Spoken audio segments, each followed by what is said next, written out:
She wore $12,000 worth of silver fabric, and she couldn't breathe. Serena Vale stood in the middle of Chicago's most prestigious charity gala, surrounded by crystal chandeliers and old money and the kind of laughter that costs nothing but means everything. And the man beside her had his hand pressed into the small of her back like a brand. Gavin Mercer smiled at everyone who walked past. Charming, polished, the kind of man people called impressive. But Serena knew what that hand meant. She knew what waited at the end of the night. And across the ballroom, through 500 people and 10 years of carefully constructed silence, a stranger with dark eyes was looking directly at her. Not at the dress, not at the diamonds, not at the performance. At her. At the fear she thought she'd hidden so well. If you've ever wondered what the moment looks like when one life ends and another begins, stay until the end, like this video, and drop your city in the comments. I want to see how far this story travels. The dress had been Gavin's choice. That was the first thing to understand about Serena Vale's life. Almost nothing in it had been her choice for a very long time. The silver gown hung in their shared penthouse closet. 3 days before the gala, tissue paper still folded around the hem, a card tucked into the hanger that read, "Wear this," in Gavin's precise handwriting. Not "I thought you'd look beautiful in this." Not "I picked something out. Tell me what you think." Just, "Wear this." 2 words. The period at the end felt like a wall. She wore it. She always wore it. Serena was 31 years old, 5'6", with dark hair she kept pulled back because Gavin preferred it that way, and eyes the color of good whiskey that people used to say were striking before she learned to keep them lowered in the right company. She had a master's degree in art history from Northwestern that she rarely mentioned anymore because Gavin had a way of going quiet when she talked about her education. A particular silence that pressed against the walls of whatever room they were in until she found something else to say. She had a mother in Evanston who called every Sunday and heard the performance version of her daughter's life. She had a few friends she'd slowly, carefully lost over 4 years because Gavin had ways of making friendships inconvenient. What she had most of, right now, was a bruise. It sat low on her left ribs, below the line of the silver dress, invisible to everyone in the ballroom. 3 days old. The color of a storm cloud. She'd learned to catalog them the way some people catalog receipts: date, location, cause, severity. This one was from Tuesday. A glass of water placed on the wrong side of the counter. She'd learned that lesson. She was always learning lessons. The Hargrove Hotel's grand ballroom could hold 800 people, and tonight it held something close to that. Chicago's political elite, its financial infrastructure, its carefully maintained social architecture, all assembled under one gilded ceiling for the annual Children's Medical Foundation Gala. Tables draped in white linen. Centerpieces taller than small children. A string quartet in the corner playing something European and expensive.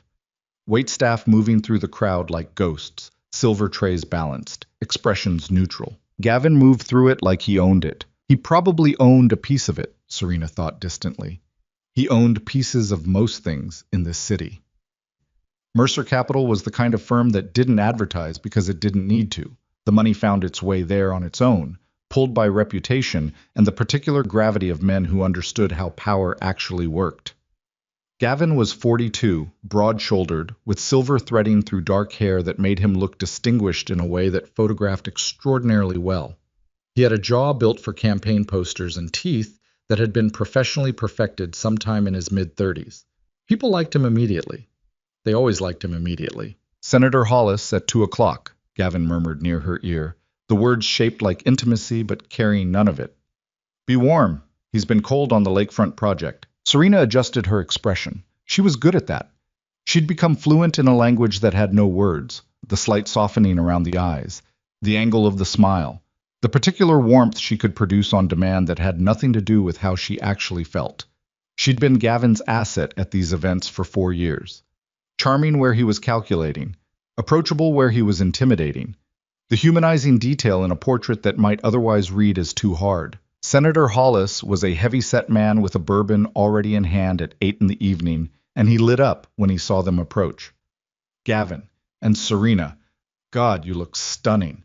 "Thank you, Senator." The smile, the warmth, the performance, clean and practiced. Gavin's hand pressed slightly harder against her back. "Good girl." That was what the pressure said. She'd learned to read pressure the way musicians read notation.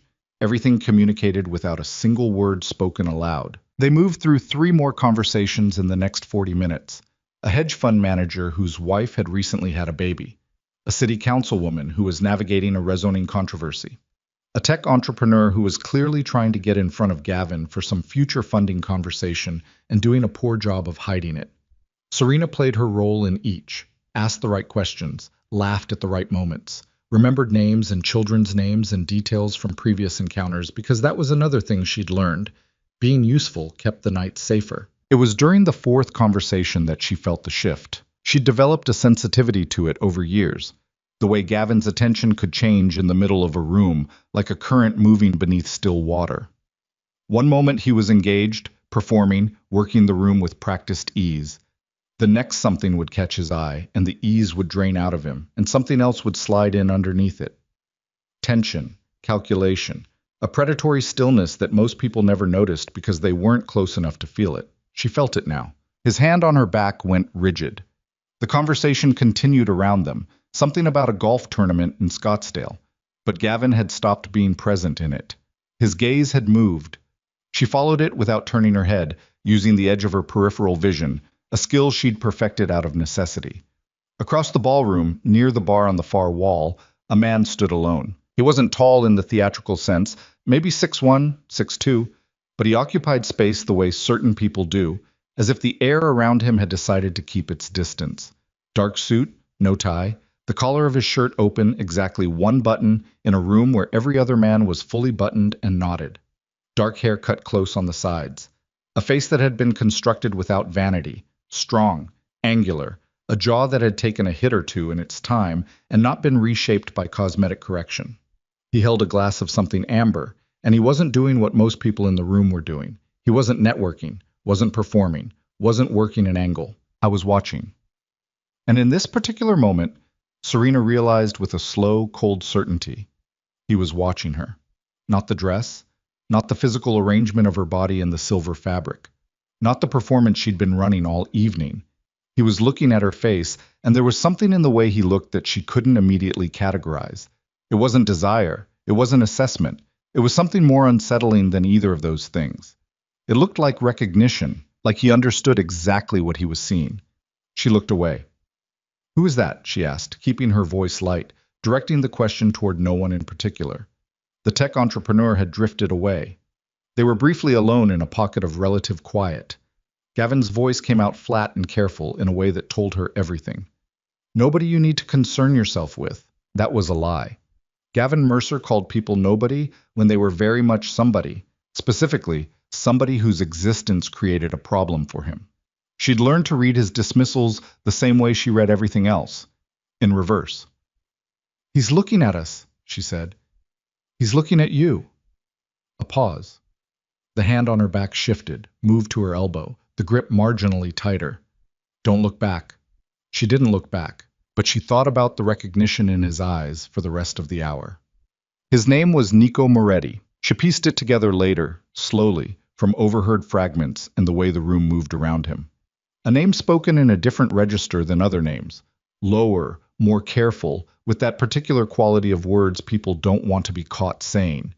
She heard it from a city council aide who was clearly pretending not to notice him.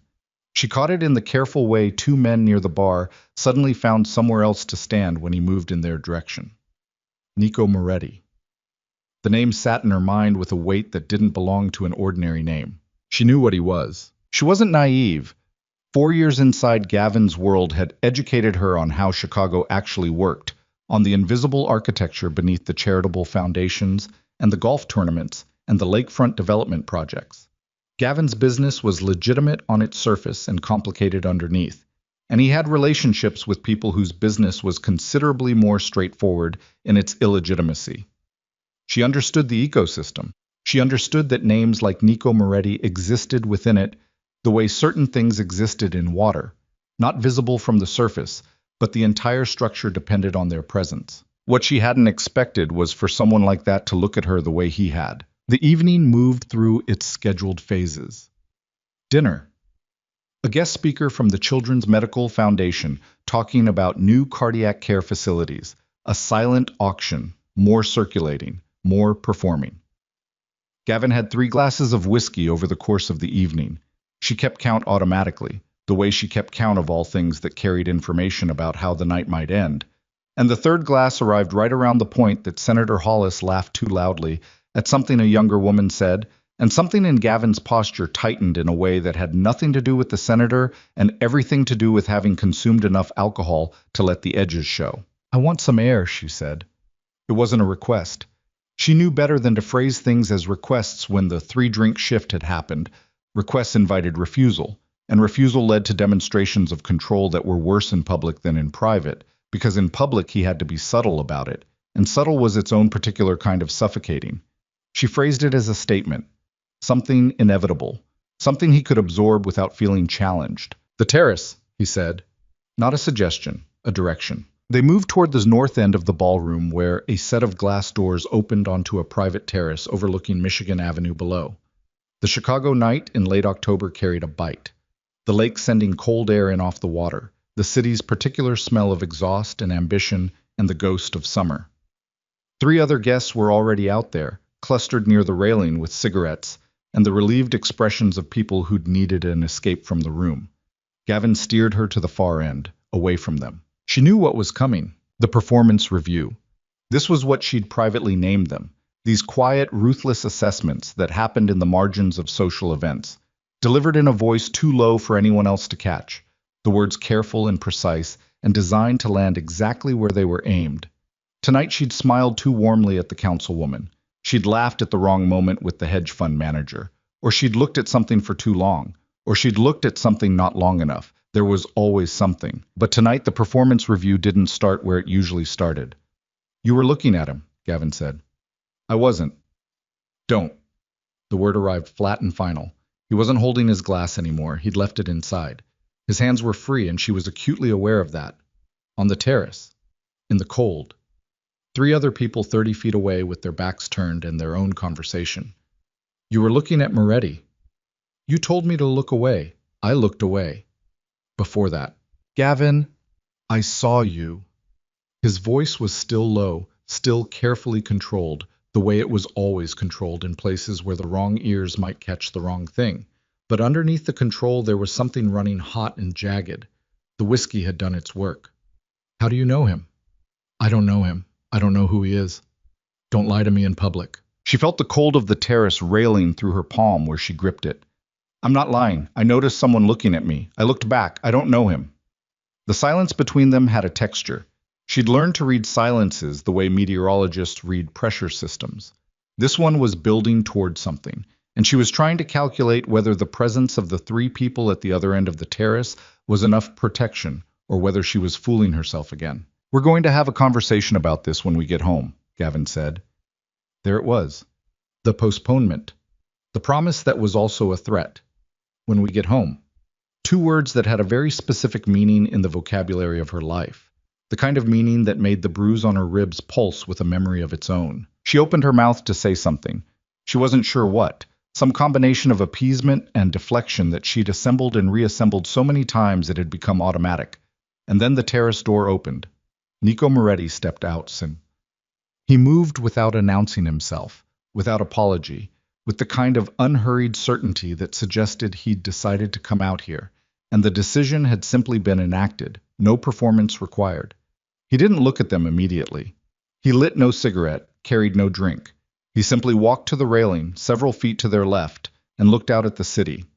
The 3 guests at the far end of the terrace chose that exact moment to gather themselves and head back inside. And then it was the 3 of them, except Nico Moretti didn't seem to register Gavin's presence in any way that suggested the intrusion was accidental. Gavin's body beside her went absolutely still. She knew that stillness.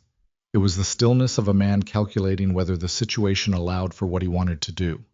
It didn't. Because Nico Moretti turned his head and looked at Gavin with an expression so empty of performance that it was almost startling in a place where performance was the only language spoken. "Mercer," he said. 1 word. No greeting attached to it. No social architecture. Just the name, delivered flat, like setting down something heavy. Gavin's jaw moved. "Moretti." A beat. "This is a private conversation." "Is it?" Not a question, the kind of statement that made questions feel unnecessary. We're in the middle of something. You're on a hotel terrace. Nico's eyes moved to Serena then, directly, without the apology most men would insert into the gesture. And what she saw in them was the same thing she'd seen from across the ballroom. Not desire, not calculation. Something that sat underneath both of those things, and was more unsettling because she couldn't name it. You all right? He asked her. The question hit her somewhere she wasn't prepared for. Nobody asked her that. Nobody at these events, nobody in this world asked her that question and meant it as anything other than social texture, the conversational equivalent of a handshake. He asked it the way you'd ask someone standing on a ledge. Direct. Careful. Expecting a real answer. She didn't know what to do with a real answer. She's fine, Gavin said. I wasn't asking you. The temperature on the terrace dropped several degrees that had nothing to do with the October wind off the lake. Gavin turned to face Nico fully, and the calculation she'd seen working behind his eyes had reached some conclusion because his voice shifted, still controlled, but the control was doing more work now. I don't know what you think you're doing, but I'd suggest you go back inside. I'll go back inside when I want to. Nico turned to lean against the railing, settling in with the easy patience of a man who had nowhere more important to be. He looked at Gavin the way you look at something you've already figured out. You've got a problem, Mercer. Several, actually. But the one that's relevant tonight is that you don't know how to read a room. Excuse me? 500 people in there, half of them have been watching you all evening. Not because you're charming, you are, I'll give you that. But charm has a tell when it's working too hard. And yours has been working hard all night. He glanced at Serena. Especially when you're correcting her. The word correcting landed in Serena's chest like a stone dropped into still water. She watched the ripples move. You've been watching us, Gavin said.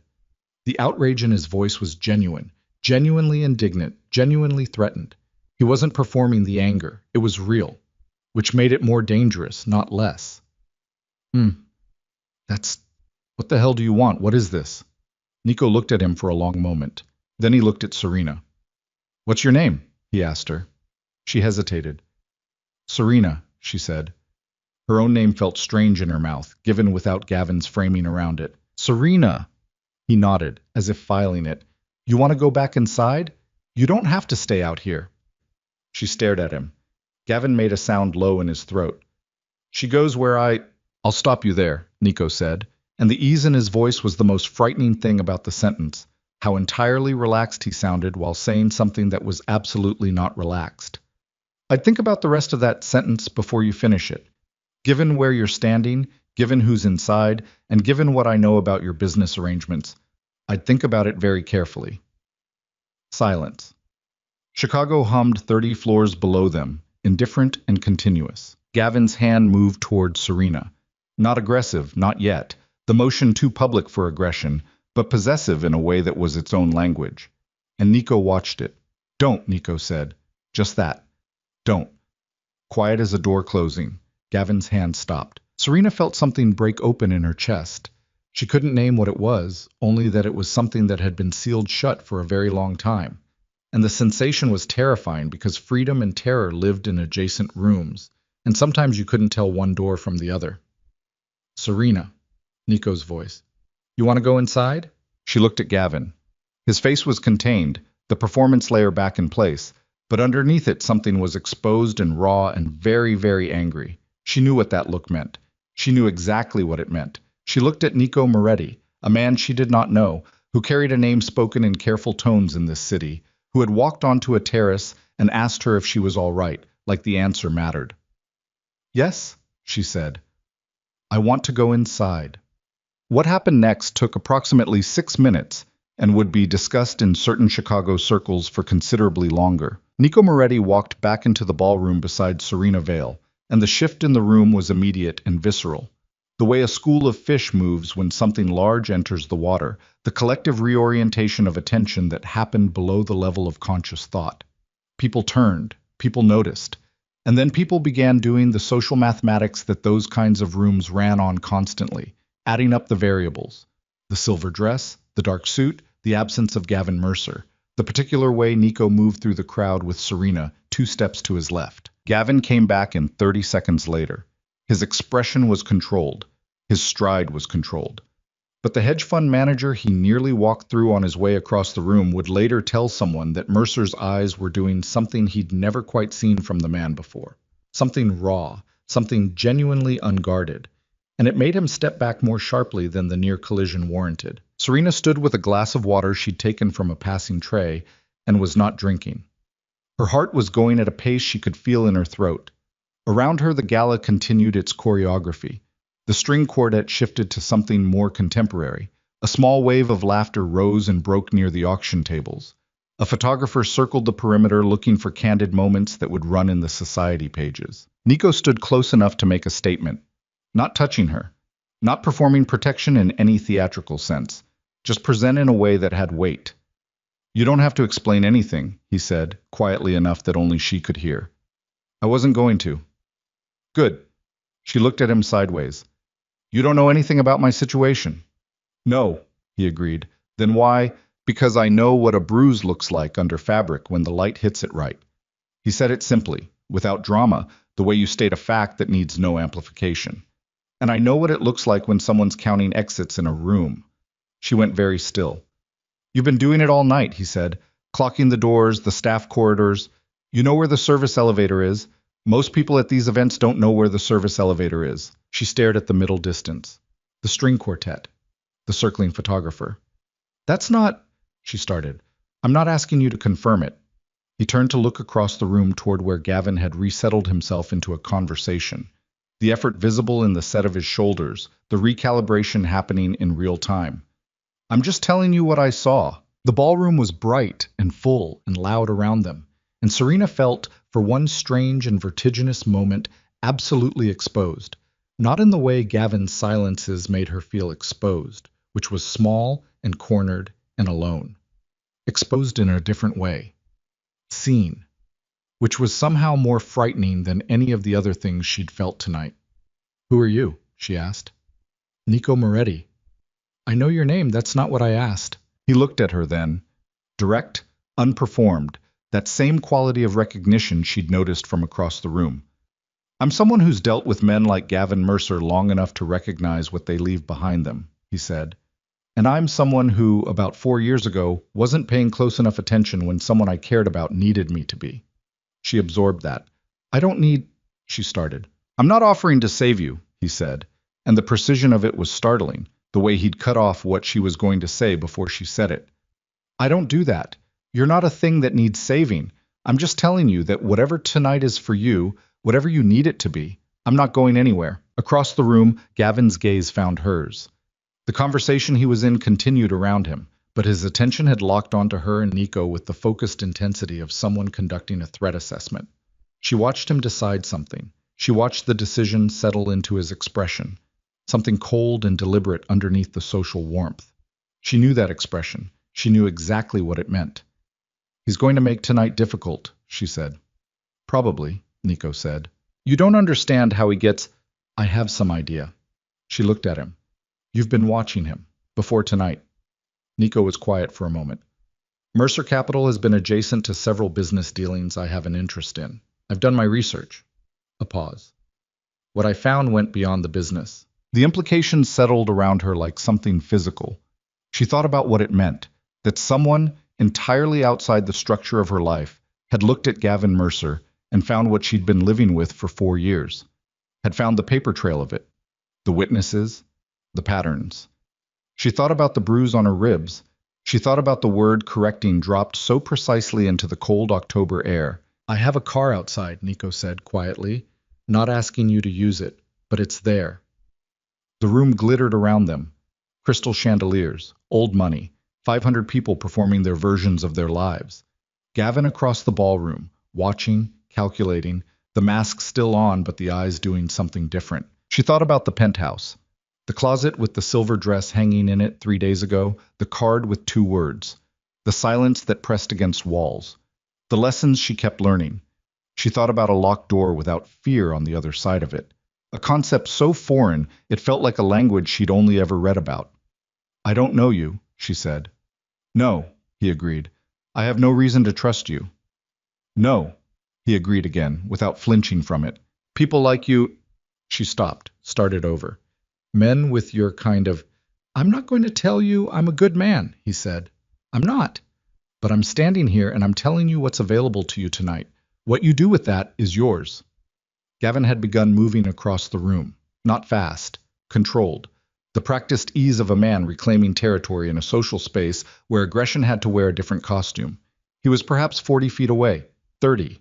Serena looked at the glass of water in her hand, looked at the room, looked at Nico Moretti's face. Not polished, not perfect, carrying its history and the angles of it, absolutely certain of whatever it was doing tonight. 20 feet. She set down the glass on the nearest table. What kind of car? She asked. What followed was not a dramatic exit. There was no scene, no confrontation, no theatrical break that the ballroom could collectively witness and narrate afterward. That was not how Serena did things. Dramatic exits required a kind of certainty she'd learned to mistrust in herself, a sureness about her own perceptions that 4 years of systematic doubt had eroded down to something fragile and unreliable. What she did instead was simply not be there when Gavin arrived at the spot where she'd been standing. She had moved. Toward the service corridor she'd located 40 minutes into the evening, past the kitchen access doors, past a pair of catering staff who didn't look up from their conversation, through a door that opened onto a back hallway that smelled of industrial cleaner, and delivered her to a side exit and the cold, real, unapologetic Chicago night. The car was a black SUV with a driver who didn't ask questions. Nico was beside her 2 minutes later, and he didn't explain himself, didn't narrate what was happening. He simply got in, and the car moved. She sat with her hands folded in her lap and watched the city pass outside the window, and did not cry, because she had learned that crying was a luxury that cost more than it gave. She felt the bruise on her ribs. She felt the cold still in her hair. She felt something else that she couldn't name yet, something enormous and terrifying and just barely beginning, like the first movement of tectonic plates so deep underground that the surface hadn't registered it yet. Where are we going? She asked. Somewhere safe, he said, if you want that. She looked at the lake somewhere beyond it, dark and permanent and indifferent to everything happening on its shore. And if Gavin, he won't be a problem tonight. She turned to look at Nico. You sound very sure of that. He met her eyes. I am. She sat with that for a moment. Outside, Chicago scrolled past. Lit windows, dark water, the particular texture of the city at midnight, all its business continuing without any awareness of the silver dress sitting in a black car moving through its streets. I need you to understand something, she said. I didn't leave because you offered me a car. I don't. She stopped. The sentence was trying to be something she couldn't quite shape yet. I need to do this myself, whatever this is.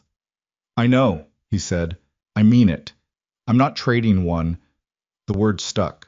She swallowed it, started again. I'm not exchanging one situation for another. You're not, he said. You're getting in a car. That's all tonight is. She looked at him for a long moment, searching his face for the performance, for the angle, for the particular quality of male certainty that had been used on her before. That voice that said, I'll take care of you and meant you belong to me now. She didn't find it. What she found instead was something that looked exhausted and complicated and not entirely at peace with itself. What she found was a face that had its own history carved into it by something other than a cosmetic surgeon. She turned back to the window. The car moved through the city, and somewhere behind them, in the Hargrove Hotel ballroom, Gavin Mercer was standing in the space where she'd been, looking at the untouched glass of water on the table, understanding for the first time in 4 years that the thing he'd believed was his had simply walked away. And the look on his face, according to the one witness who happened to be watching at that exact moment, was not grief. It was something much colder than grief. It was the look of a man beginning to plan. The safe house was not what she expected. Serena had constructed, somewhere in the 40-minute drive through the city, a mental image assembled from things she'd absorbed without meaning to. Movies, overheard conversations at Gavin's dinner tables, the particular vocabulary of a world she'd been adjacent to for 4 years without ever being inside it. She expected something fortified and cold. Steel doors, men with earpieces standing at attention, the aesthetic of controlled menace. What she got was a brownstone in Lincoln Park, with a front garden that still had the summer's dead flower stalks standing in it, nobody having gotten around to cutting them back. 3 steps up from the sidewalk. A door that looked ordinary from the outside, though she noted the frame was reinforced when Nico pushed it open. The weight of the door was wrong for its appearance. Too solid, too certain. Inside, warm light, hardwood floors. A kitchen visible through an open doorway that smelled faintly of coffee from earlier in the day. Bookshelves that had actually been used, spines cracked, some volumes turned horizontal to stack on top of upright ones, the shelves of someone who read rather than someone who decorated with books. A woman appeared from the kitchen. 50s, compact, with silver hair pulled straight back and the expression of someone who had seen too many things to be surprised by any particular thing. She looked at Serena with the flat, efficient assessment of a nurse taking inventory of a new patient. "Rosa," Nico said. "This is Serena." Rosa looked at her for another moment, looked at the dress, looked at the way Serena was holding herself, the particular posture of someone managing pain they don't want announced, looked at Nico. "Room's ready," she said, and went back into the kitchen. "She runs the house," Nico said. "She's not going to ask you questions." "What is this place?" "Mine." He moved to a side table, set down his keys. "You're safe here." That's not a figure of speech. Serena stood in the entrance and looked at the room and understood that she was supposed to feel relieved now. That relief was the correct response to the sequence of events that had brought her here, and found instead that she felt nothing that resembled relief. What she felt was the particular exhaustion of someone who has been braced for impact for so long that the absence of impact doesn't register as safety. It registers as the moment before the next impact. "I need to make a call," she said. "Use the landline in the kitchen. It's clean." She didn't ask what clean meant in this context. She already knew. Her mother answered on the second ring, the way she always did on the rare occasions Serena called after 10 p.m., picking up fast with the particular alertness of a woman who had trained herself to be available. "Serena, what's—" "I'm fine, Mom. I'm okay." She said it quickly, before the question could fully form. "I need you to know that I'm okay. I'm somewhere safe." A beat. Her mother had learned, over 4 years, not to ask certain questions directly, had learned it the way you learn things by watching the consequences of trying the direct route. "Are you—" A pause. Starting over. "Do you need me to come?" "No, not tonight. I'll call you tomorrow." "Serena." Her mother's voice. The specific quality of it. The thing underneath the control. The thing that had been living underneath the control for 4 years. He didn't— "I'm fine," Serena said again. And then, because her mother deserved something more than the performance version, "I left." The silence on the other end lasted 4 seconds. Serena counted them. "Okay," her mother said, quietly. "Okay, sweetheart. Don't call the penthouse. Don't answer if Gavin calls you. Just wait for me tomorrow. I'll be here." She hung up and stood in the kitchen with the old-fashioned landline receiver still in her hand and looked at the window above the sink, at the dark glass reflecting the kitchen back at her, and thought, "I left." The 2 words sat inside her like a stone with unexpected weight, not light, not free, just real. More real than anything she'd said in a very long time. Rosa set a cup of tea on the counter beside her without comment and left the kitchen again. Serena drank the tea standing up. She didn't take off the silver dress. Gavin called her cell phone 11 times between midnight and 2 in the morning. She knew this because Rosa brought her the phone, retrieved, Serena didn't ask how, from the clutch she'd left in the ballroom, and set it on the nightstand of the room upstairs with the screen facing up. Serena lay on top of the covers in the dark and watched the screen light up, counted the calls, did not answer any of them. The 11th call was followed by a text message that she read once and did not read again. "You have no idea what you've done. Come home and we can fix this. Don't make me come find you." She set the phone face down. She lay in the dark and listened to the house. It had sounds that were different from the penthouse, older sounds, the particular language of a building that had been standing for decades, pipes settling, wood contracting in the cold. Somewhere below she could hear the low murmur of a television, which meant Rosa was still up, or someone was. The room smelled of clean linen and nothing else. She slept, eventually. Poorly. In the silver dress. When she woke, it was pale gray morning and Nico Moretti was sitting in the chair across the room. She was upright before she was fully conscious, the reflex older than thought. The particular startled response of someone who had learned that a person in the room could mean the night was not over yet. "Easy," he said, not moving, hands visible on the armrests of the chair. I knocked. You didn't answer. I was checking you were still breathing. She stared at him. Her heart was going fast, and she made herself breathe through it. 4 counts in, 4 counts out. The technique her therapist had given her 3 years ago before she'd stopped going to therapy because Gavin had found ways to make the appointments difficult. Don't do that, she said. I won't again. I'm sorry. She pushed her hair back from her face, looked at the room in the morning light, looked at the dress still on her body, wrinkled now, the $12,000 silver fabric looking exactly like what it was, something that had been slept in by someone who hadn't planned to sleep in it. What time is it? Just past 7. Has he? He's been busy. Nico's voice was even. His attorneys contacted 3 of my business associates before 6 a.m. He's filing a missing person report this morning. She laughed. The sound surprised her, short and humorless and involuntary, the laugh of someone encountering an absurdity too precise to respond to any other way. A missing person report. It won't go anywhere, but it's the move of a man establishing a public narrative. She absorbed that. Gavin building his version of events. Gavin being proactive, which was what he called it when he controlled the story before anyone else could. She'd watched him do it in business. She'd watched him do it in social situations. She'd never been the subject of it before, or not in a way she'd been positioned to see clearly. He'll say I was taken, she said. He'll imply it. He won't say it outright. And people will believe him. Nico looked at her steadily. Some will. For a while. She looked down at her hands. There was a small mark on her left wrist, not from last night, from 3 weeks ago, from a moment in the kitchen that had lasted approximately 8 seconds, and that she had spent the subsequent 3 weeks constructing explanations for. She turned her wrist over and put her hand flat on the comforter. I need clothes, she said. Rosa can get you whatever you need. I need to go back to the penthouse. The air in the room shifted slightly. Nico didn't move, didn't change expression, but something recalibrated in the quality of his attention. That's not a good idea right now. I'm not asking for your assessment of the idea. I need my things, my documents, She stopped. There was a storage unit in Wicker Park that Gavin didn't know about. A 10 by 10 space she'd rented 2 years ago under her mother's name with cash, during a 3-hour window when Gavin was in New York. She'd been building something in that storage unit. Slowly, methodically, the way you build something when you don't know if you'll ever use it, but you build it anyway because the alternative is having nothing. Money. Documents. The photographs she'd taken on her phone and printed and sealed in an envelope. The journal. There are things I need, she said, finishing the sentence differently than she'd started it. Nico studied her. Not the penthouse.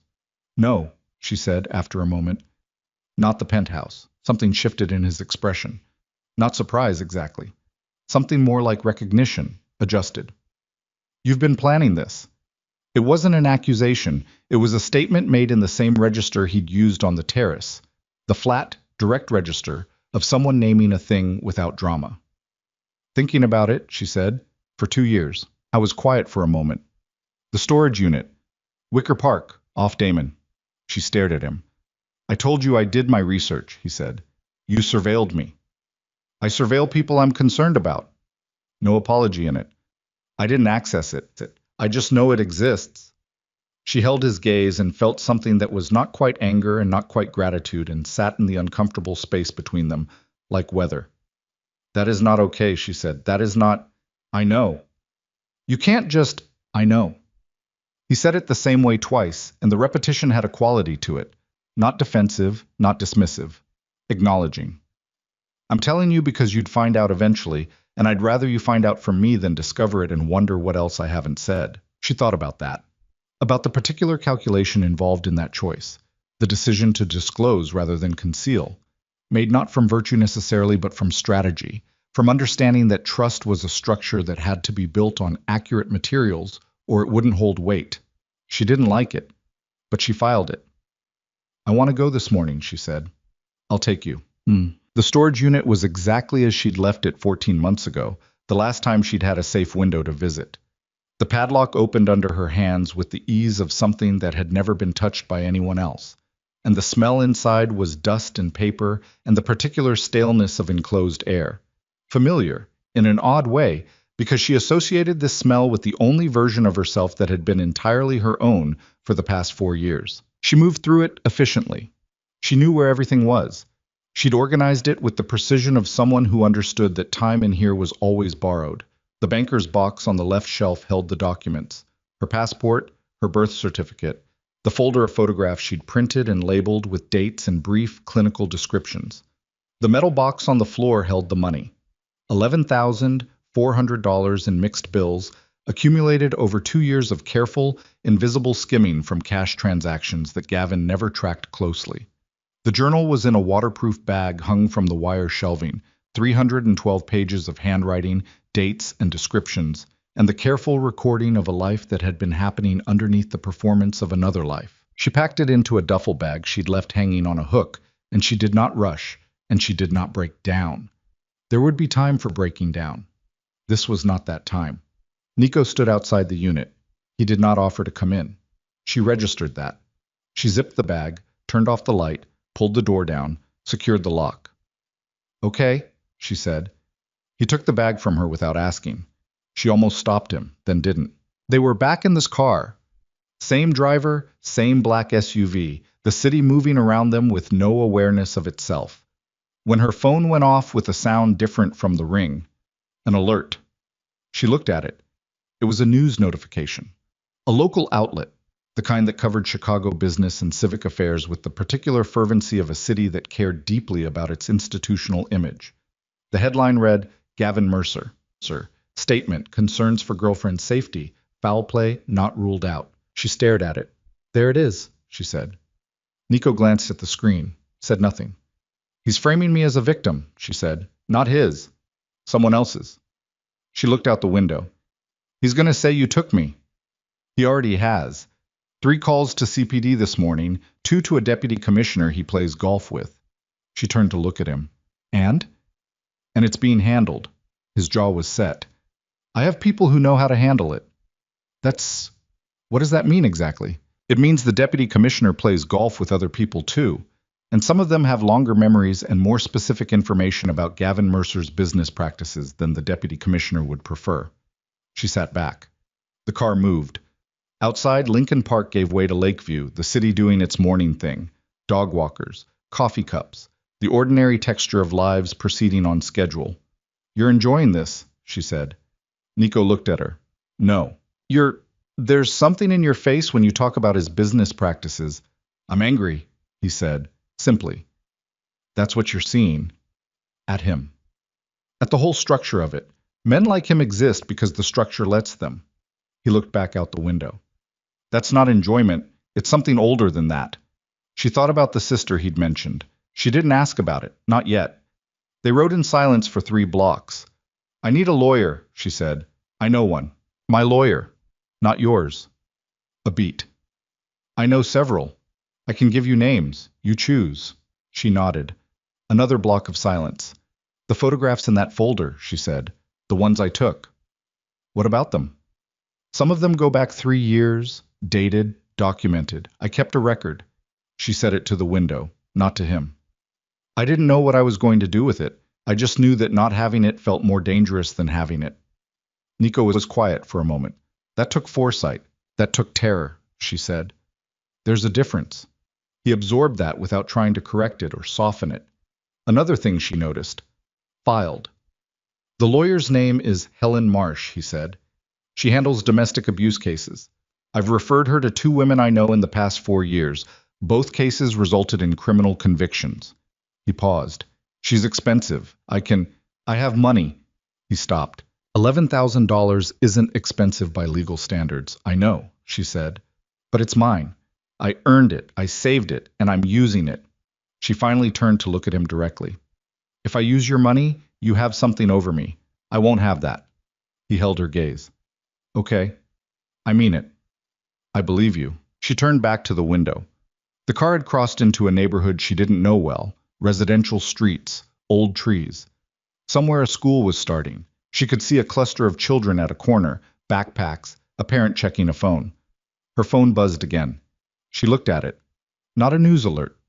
A text from a number she didn't recognize, which meant it was one of Gavin's secondary phones.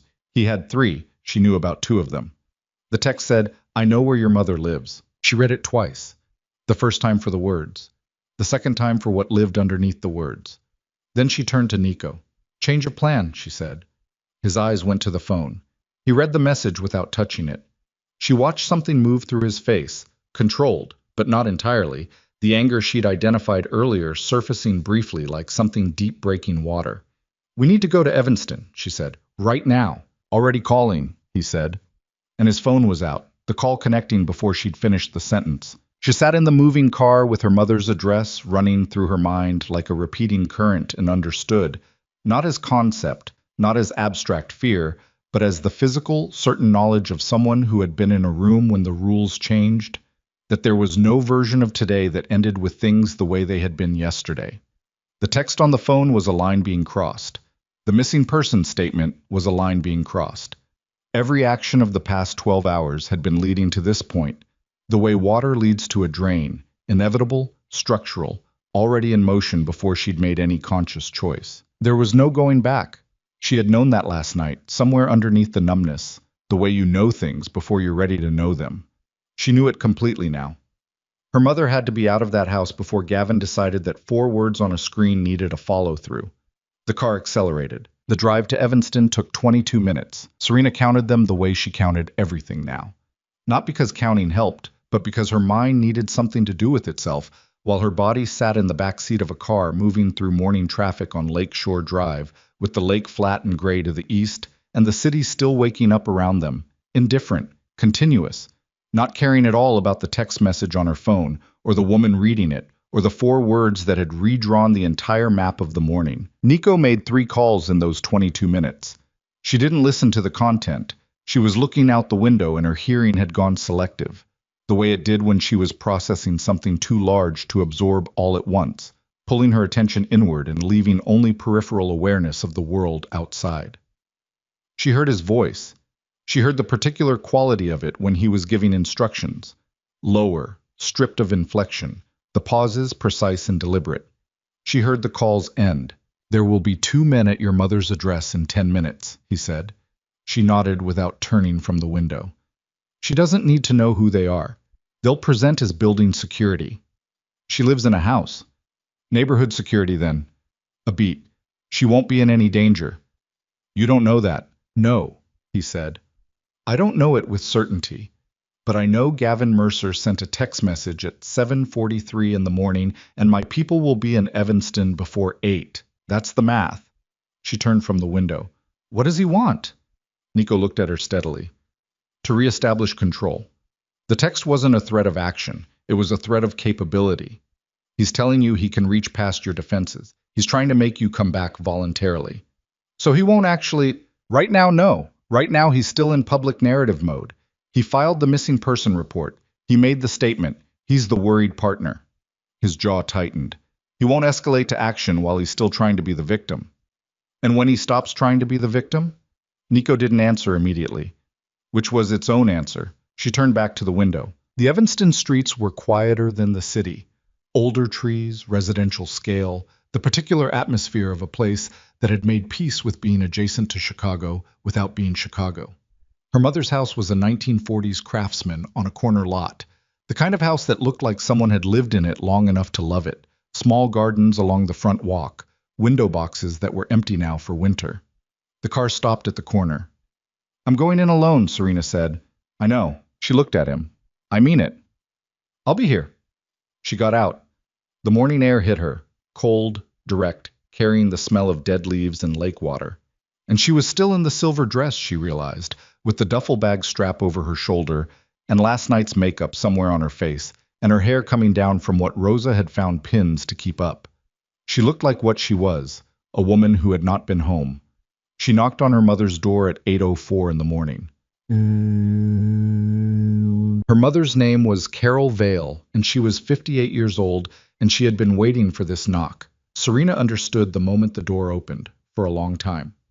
Not this specific knock on this specific morning. The knock in general.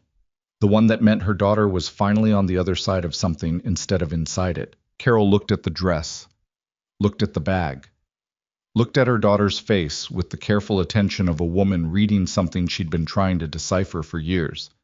Come inside, she said. The house smelled of coffee and the particular domestic warmth of a place that was genuinely lived in, newspapers on the kitchen table, a sweater on the back of a chair, the morning light coming through the east window at the angle Serena had memorized as a child. She sat down at the kitchen table in the silver dress, and her mother put coffee in front of her and sat across from her and didn't speak, which was one of the things Serena had always loved about her mother, the understanding that silence could be generous. "I need you to pack a bag," Serena said. "You're going to stay with Aunt Patricia for a few days." Carol's expression didn't change. "He threatened me." "He implied it." "Serena." Her mother's voice, level, direct. "What does that mean, implied it?" "It means he sent a text message that referenced your address. It means he's trying to establish that he can reach things I care about." She wrapped her hands around the coffee mug. The heat was good, specific and immediate, something to hold on to. "It doesn't mean he'll act on it, but I'm not going to Patricia's." Serena looked up. "Mom, I'm not going to Patricia's, and I'm not going to hide in someone else's house because that man sent a text message." Carol's voice was still level, but underneath the level, there was something that had been compressed for 4 years and was now finding edges. "I've been watching this for 4 years, Serena. 4 years of Sunday phone calls where I could hear what you weren't saying. 4 years of bruises you explained with door frames and staircases and the corners of furniture." Her hands were flat on the table. "I'm not hiding. You're out. You stay out. That's what matters." Serena sat very still. "I'll get the alarm system updated," her mother said. "I'll be careful. I'll call you twice a day, but I'm not—" She stopped, started again. "If I run, it tells him running is the right response. I've lived in this house for 23 years. I'm not letting him take that." Serena looked at her mother's hands on the table, looked at her own. They had the same hands, the same knuckle structure, the same way the tendons showed when the hands were flat. She hadn't noticed that in years. "There will be 2 men outside," she said. "Neighborhood security. They're connected to someone I've been dealing with, someone who's helping." "The man from last night." Serena hesitated. "The news—" "I have my phone too." Carol looked at her. "Nico Moretti." "Yes." Her mother was quiet for a moment. "Is he safe?" "I don't know yet." "Is he safer than Gavin?" Serena thought about the terrace, the chair across the room, the 3 calls in 22 minutes.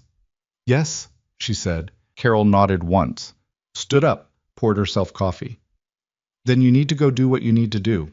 She turned from the counter and looked at her daughter. Really looked at her, the way she'd been trying to look at her for 4 years through the performance and the careful deflection. "And Serena, next time you need to leave somewhere, you come here first. You don't wait." Serena felt something move through her chest that she didn't have words for. She stood up and crossed the kitchen and put her arms around her mother, and her mother held on with both arms, the way you hold on to something that has almost been lost. The grip of someone who has run the calculation of how close it came and is not finished processing the number. She didn't cry. Neither did her mother. They just stood in the kitchen for a moment, in the morning light, in the specific silence of 2 women who understood each other. Then Serena picked up the duffel bag and went back to the car. Helen Marsh's office was on the 14th floor of a building on Michigan Avenue, 15 minutes from Evanston, and she was already there when Serena arrived at 9:15, a small woman in her mid-50s with close-cropped gray hair and the precise, unhurried movements of someone who had long ago made peace with urgency by converting it into efficiency. Her office was not decorated for impression. It was decorated for work. Files, bookshelves, a whiteboard along one wall with a case map that had been partially erased and rewritten several times over, the ghost of previous iterations still visible underneath the current one. She shook Serena's hand and looked at the silver dress without remarking on it and gestured to the chair across from her desk. "Nico told me the basic parameters," she said. "I want to hear everything from you. Take as long as you need." Serena sat, put the duffel bag on the floor, put her hands in her lap, and started talking. She talked for 40 minutes. She had never talked for 40 minutes about this before, but not continuously, not sequentially, not with the kind of organized precision she found herself using because Helen Marsh had a yellow legal pad and was writing things down and asking occasional questions in the clinical voice of someone assembling structure rather than absorbing narrative. Date of first incident, nature of escalation, medical attention sought or not sought, and why not. Financial arrangements, witnesses, named and potential. The photographs, The journal. The storage unit. When she mentioned the photographs and the journal, Helen stopped writing. You have documentation. She said. Yes. How comprehensive? 3 years, consistent, dated. Some of the photographs have location metadata still embedded. Helen looked at her for a moment with an expression that was not quite surprise and not quite admiration, but sat between them. Most people don't document, she said. I know. It changes the case significantly. I know that too. Helen wrote something, underlined it, looked up. The missing person report he filed this morning is going to complicate the immediate picture. He's created a public record that positions you as a victim of something other than him. That's strategic, and it's not accidental. She put down the pen. Here's what I need you to understand. The documentation you have is powerful, but Gavin Mercer has resources that will be used to challenge its authenticity, to challenge your credibility, to construct an alternative timeline. This is going to be a long process. I know. Do you? Helen said it without cruelty, directly. Because people say they know, and then they encounter the first deposition and realize they didn't know. I need you to actually know. Serena looked at her. I've been living inside his version of reality for 4 years, she said. I know what he's capable of constructing. I've watched him do it to other people. A pause. I'm ready. Helen held her gaze for a moment, nodded, picked up the pen. Okay, then let's talk about next step. They were 40 minutes into those next steps when Serena's phone rang. She'd been ignoring it on the desk beside her. 3 more calls from Gavin's primary number, 2 from numbers she didn't recognize, but this number she knew. It was Marcus Webb, who was Gavin's chief of staff and the person who handled the administrative architecture of Gavin's life. The man who scheduled and arranged and facilitated. She'd known Marcus for 4 years. He'd always been pleasant to her in the careful, measured way of someone navigating a proximity to power that required constant calibration. She answered it because something about the pattern of the call, the time, coming in the middle of everything else, felt different from Gavin's direct attempts to reach her. Marcus, she said. Serena. His voice was wrong. She heard it immediately. The particular wrongness of a voice stripped of its professional layer, the voice underneath the voice. I need to talk to you, not for him, for myself. She looked at Helen, who had gone very still. Go ahead, Serena said. I've been with Mercer Capital for 6 years. A pause. She could hear him breathing, could hear something in the background. A car, movement, the sound of someone who was not calling from his office. There are things I've known, things I've been aware of, that I didn't act on because the situation was... He stopped, restarted. I need to meet with you. Why? Because he's not going to stop. The words came out with a different quality from the rest, dripped, direct, carrying the weight of something decided. And because what you have in that folder isn't the whole picture. She went cold. What do you mean? There are other women, Serena. The words landed in the silence of Helen's office like something physical. Before you, I know of at least 2. One of them signed an NDA. One of them... He stopped. The background noise shifted. I can't talk on the phone. I need to meet with you in person, today if possible. She looked at Helen. Helen was writing. Where? Serena said. He named a coffee shop in Wicker Park. Noon. He wanted her to come alone, which she had no intention of doing, and said so. And he was quiet for a moment and then said, fine, just not Moretti, and she said she'd see what she could do.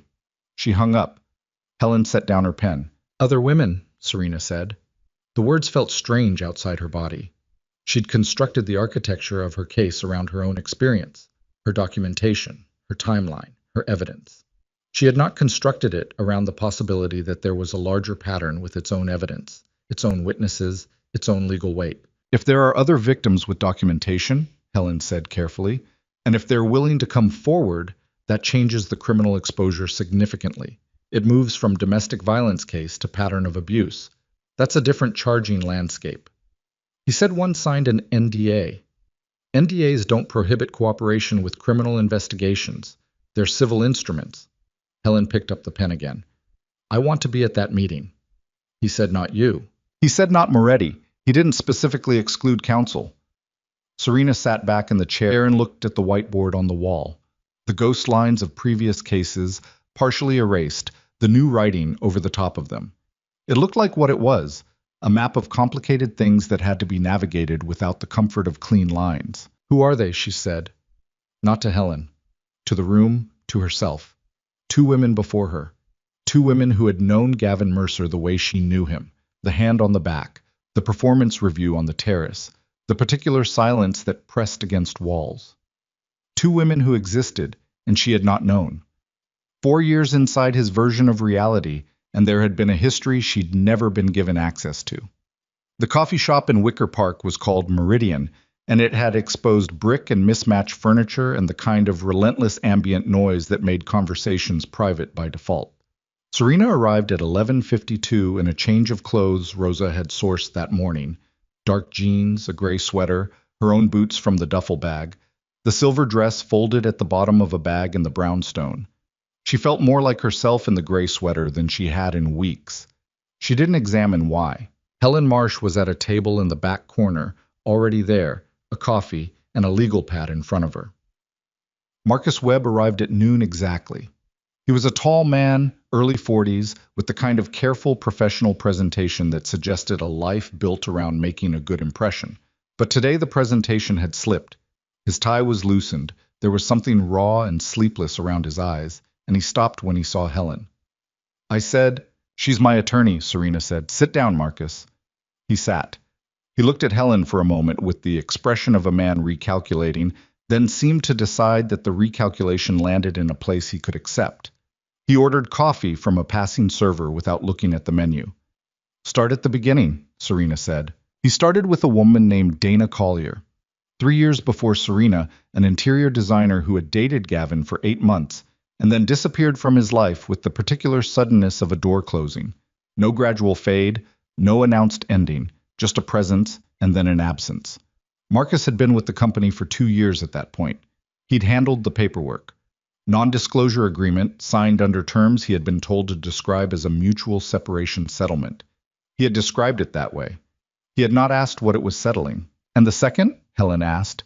Her voice was precisely neutral, the legal pad open, the pen moving. Marcus wrapped his hands around his coffee cup. "Lena Park. About 18 months before you. She worked in the financial sector. They met at a conference. 6 months." He paused. "She didn't sign anything." "Why not?" Serena asked. "Because she went to a hospital." He set it to the table. "And she had documentation of her own. And she was going to go to the police." The coffee cup rotated in his hands. A small, unconscious motion. The restlessness of a man inside a confession. Gavin's lawyers made a civil case against her. Something about a business dealing. A conflict of interest. Entirely constructed. It wasn't going to go anywhere, but it didn't need to go anywhere. It just needed to make going to the police too costly, too complicated, too exhausting to pursue. The ambient noise of the coffee shop continued around them, indifferent. Someone laughed at a table near the window. "She withdrew," Marcus said. "She moved to Seattle. I don't know if she'd be willing to—" "That's not your concern right now," Helen said. "Right now I need everything you know. Documents, communications, anything that establishes Gavin's awareness of the pattern. There's an email." He said it like a man stepping off a ledge. "From Gavin to his personal attorney, copied to me accidentally. From around the time of the Lena Park situation. It references—" He stopped. Reached into his jacket. Set a folded piece of paper on the table. "I printed it. I've had it for 18 months. I don't know why I kept it. I told myself it was—" He shook his head. "I kept it." Helen took the paper. "Read it." Her expression did not change in any way that most people would notice. Serena noticed the slight hardening around her eyes, the way the pen in her other hand went still. "Is this authenticated?" Helen asked. "Full email headers. Retrievable from the server if subpoenaed." Marcus looked at Serena. "I'm sorry. I should have—" "Don't," Serena said.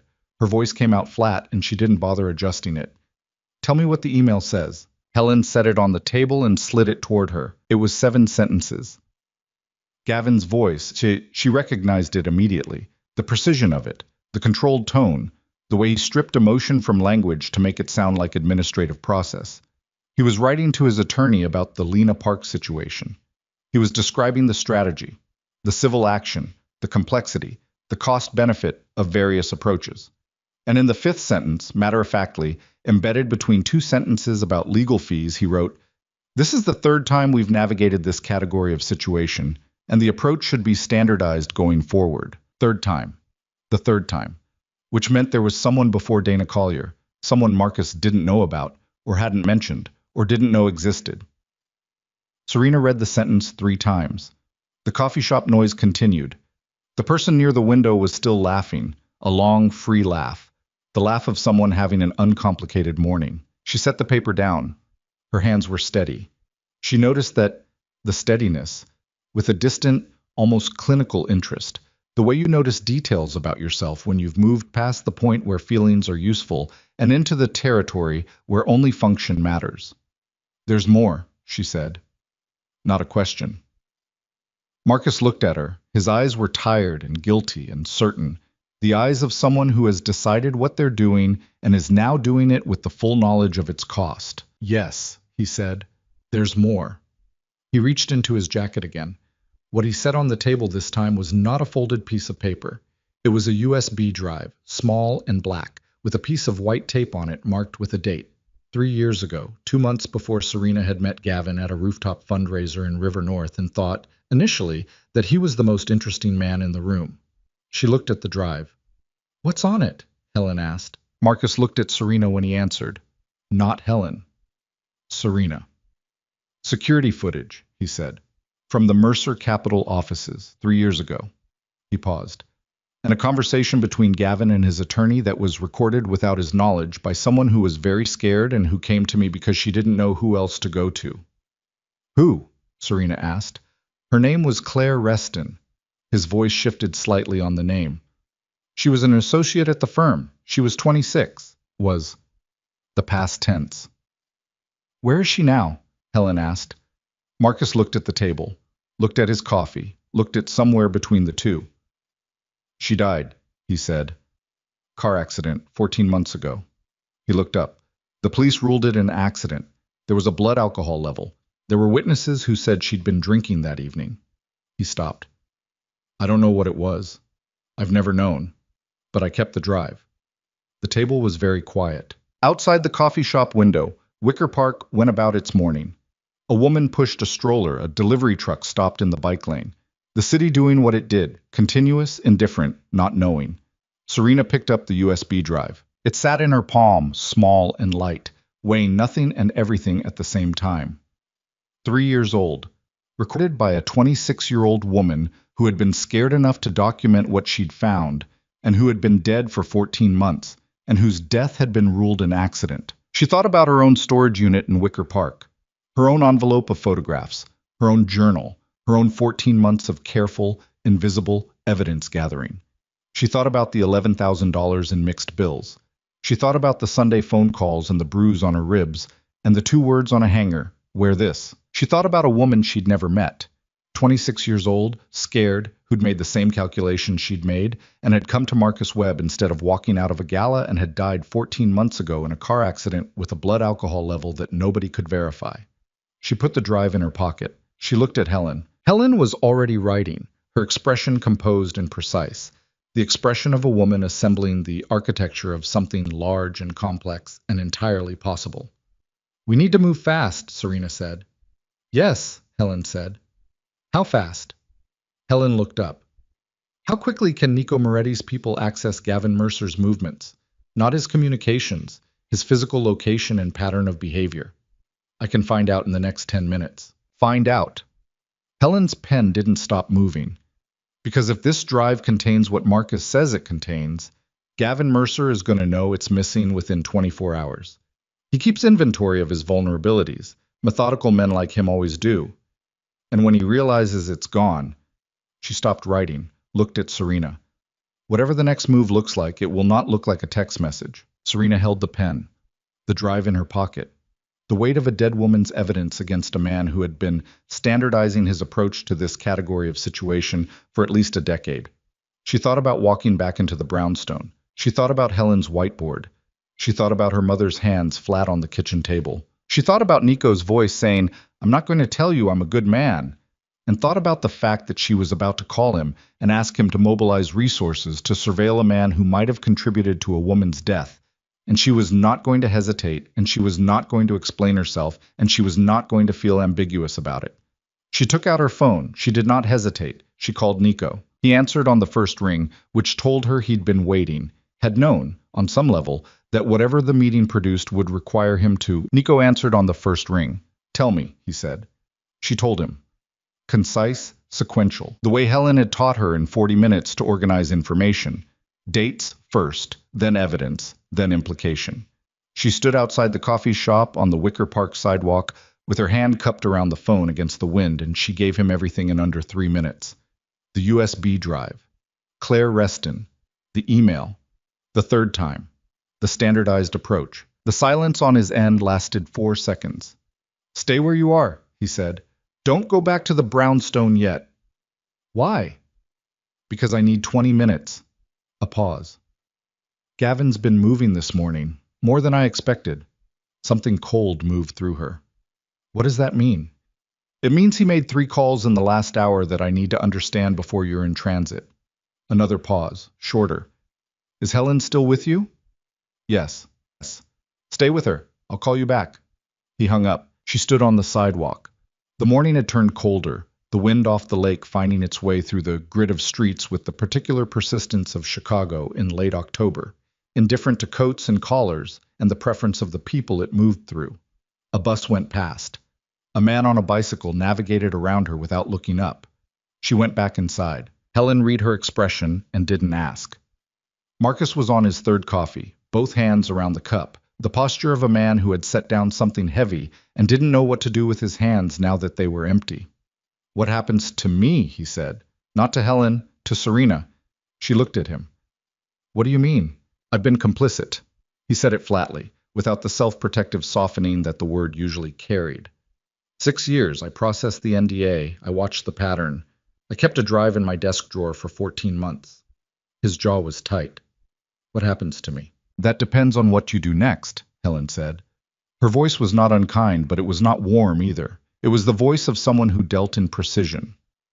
Cooperation with a criminal investigation typically produces different outcomes than compelled testimony. If you come to the prosecutor voluntarily, with documentation, before charges are filed or subpoenas are issued, that conversation looks very different than if you wait. How different? Significantly. Marcus looked at the table. The USB drive was gone, in Serena's pocket, but the folded email was still between them, and he was looking at it the way you look at something you've been carrying too long, something that has left a mark from the weight. I'll cooperate, he said. Helen's pen moved. What? Nico called back in 18 minutes, not 20. Change of location, he said, when Serena picked up. There's a parking structure on Hubbard, 3 blocks east of you, level 2. I'll be there in 7 minutes. What's happening? Gavin's attorney filed a motion this morning for an emergency injunction.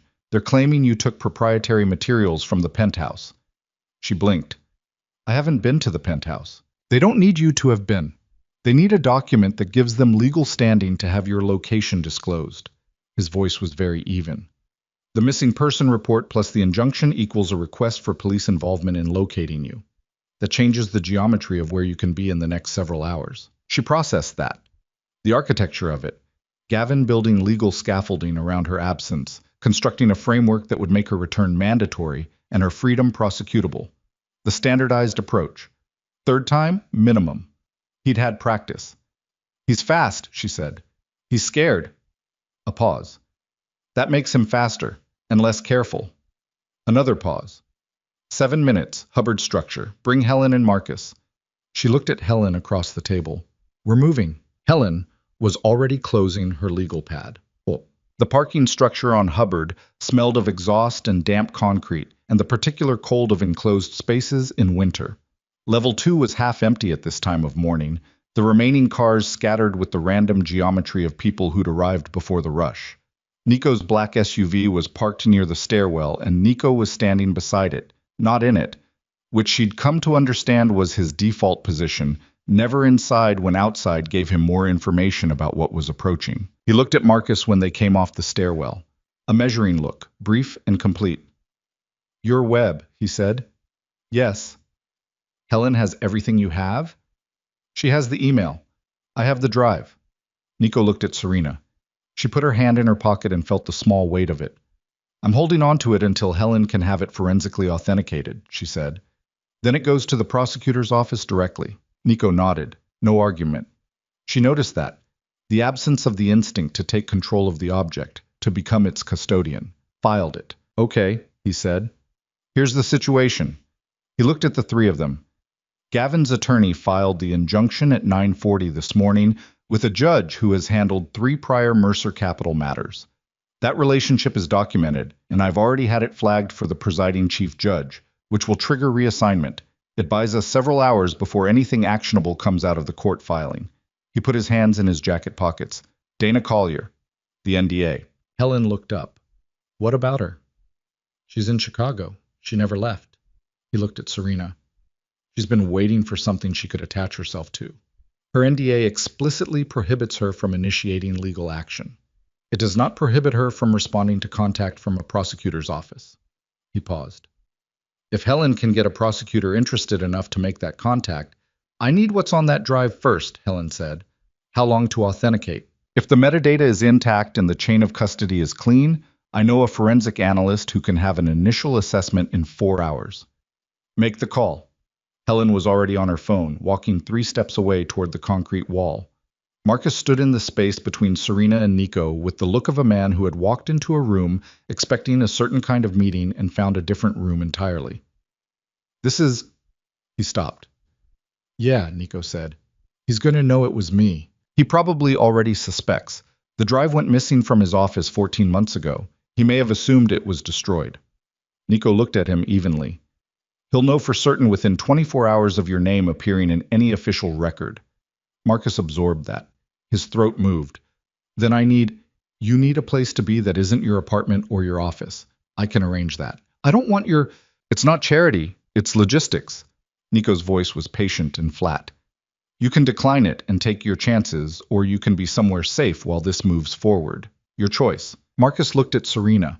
She looked back at him and thought about a woman named Claire Reston, 26 years old, who had come to this man with a USB drive and a fear she couldn't contain, and she didn't know what to do with that. The anger and the sadness and the specific complication of a person who was both culpable and necessary, so she put it somewhere she could access later and gave him the only answer she had available. Make the choice that means you don't spend the next 10 years wishing you'd made a different one, she said. He looked at her for a long moment, then he looked at Nico. Okay, he said. Okay. The forensic analyst's office was in a building in the West Loop that looked like it handled insurance claims, and probably also handled things that required more discretion than insurance claims. The analyst's name was Price, so no first name offered, none requested, and she was somewhere between 40 and 60 and had the specific quality of someone who had built a career on not being surprised by the content of digital media. She looked at the drive for approximately 3 seconds before she looked at Helen. 4 hours, she said. Maybe 3. 3, Helen said. Price took the drive and went through a door, and that was the last they saw of her for 2 hours and 50 minutes. They waited in a room with chairs that were functional rather than comfortable, and a window that looked at a brick wall.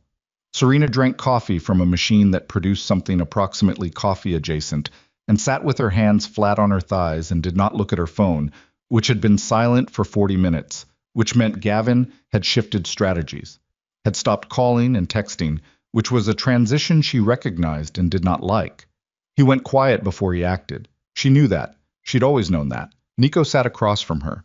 He had his own coffee, and he was looking at something on his phone, and his jaw was doing the thing she'd started to read. The slight tightening along the lower edge that meant information was arriving that he was processing without verbalizing. Tell me, she said. He looked up. Gavin's movement this morning. The calls I needed to understand. He put the phone face down on the seat beside him. He made contact with a man named Dalton. Private security background, former law enforcement, currently operates in a category that doesn't have a clean professional description. She held his gaze. What kind of category? The kind that gets hired when standard legal mechanisms aren't moving fast enough. He said it plainly. Without performance. I don't want to over-describe what this means because I don't have full information yet, but I want you to know it. She sat with it for a moment. the implications arranging themselves into a shape she didn't want to look at directly, but needed to know the contours of. My mother, she said. There are 4 people outside her house. His voice was steady. Not 2. 4. They won't leave. She exhaled. Okay. Your location is unknown to him. I've been careful about that. He paused. But careful has a limit when someone is hiring the kind of help Dalton represents. How long do we have? Until Price comes back with that assessment, and Helen makes the prosecutor call, and we have something official moving in the right direction. That's the timeline. He picked up the coffee, set it down. Once there's an official investigation with subpoenas attached to it, Gavin's options narrow significantly. Men like him operate in the gray. Official light shrinks the gray. She looked at the window, the brick wall, the specific blankness of a wall that had nothing to offer. Tell me about your sister, she said. She felt rather than saw the stillness that moved through him. He didn't answer immediately. She waited. Her name was Mara, he said. She was 4 years younger than me. He looked at the window too. She was with a man named Carver for 2 years. I didn't know what was happening because Mara was very good at the performance, better than most. A pause. By the time I understood what I was seeing, she was in a hospital with 3 broken ribs and a concussion, and she was telling the doctors she'd fallen. He stopped. I was 29. I had a specific set of skills that I used in a specific way, and Carver never hurt another person again. He said the last sentence with the complete flatness of a weather report. Where's Mara now? Serena asked. Portland. She's a landscape architect. She has 2 kids. He finally looked at her. She's okay. It took a long time, but she's okay. Serena looked at him. That's why you were watching me at the gala. I saw you counting exits, and I saw a bruise through silver fabric under chandelier light, and I thought. He stopped. Something shifted in his face, the careful control of it, the practiced containment, something running briefly visible underneath it. I thought if I walk past this and she ends up in a hospital telling someone she fell, I will have made the same mistake twice. She absorbed that, the weight of it.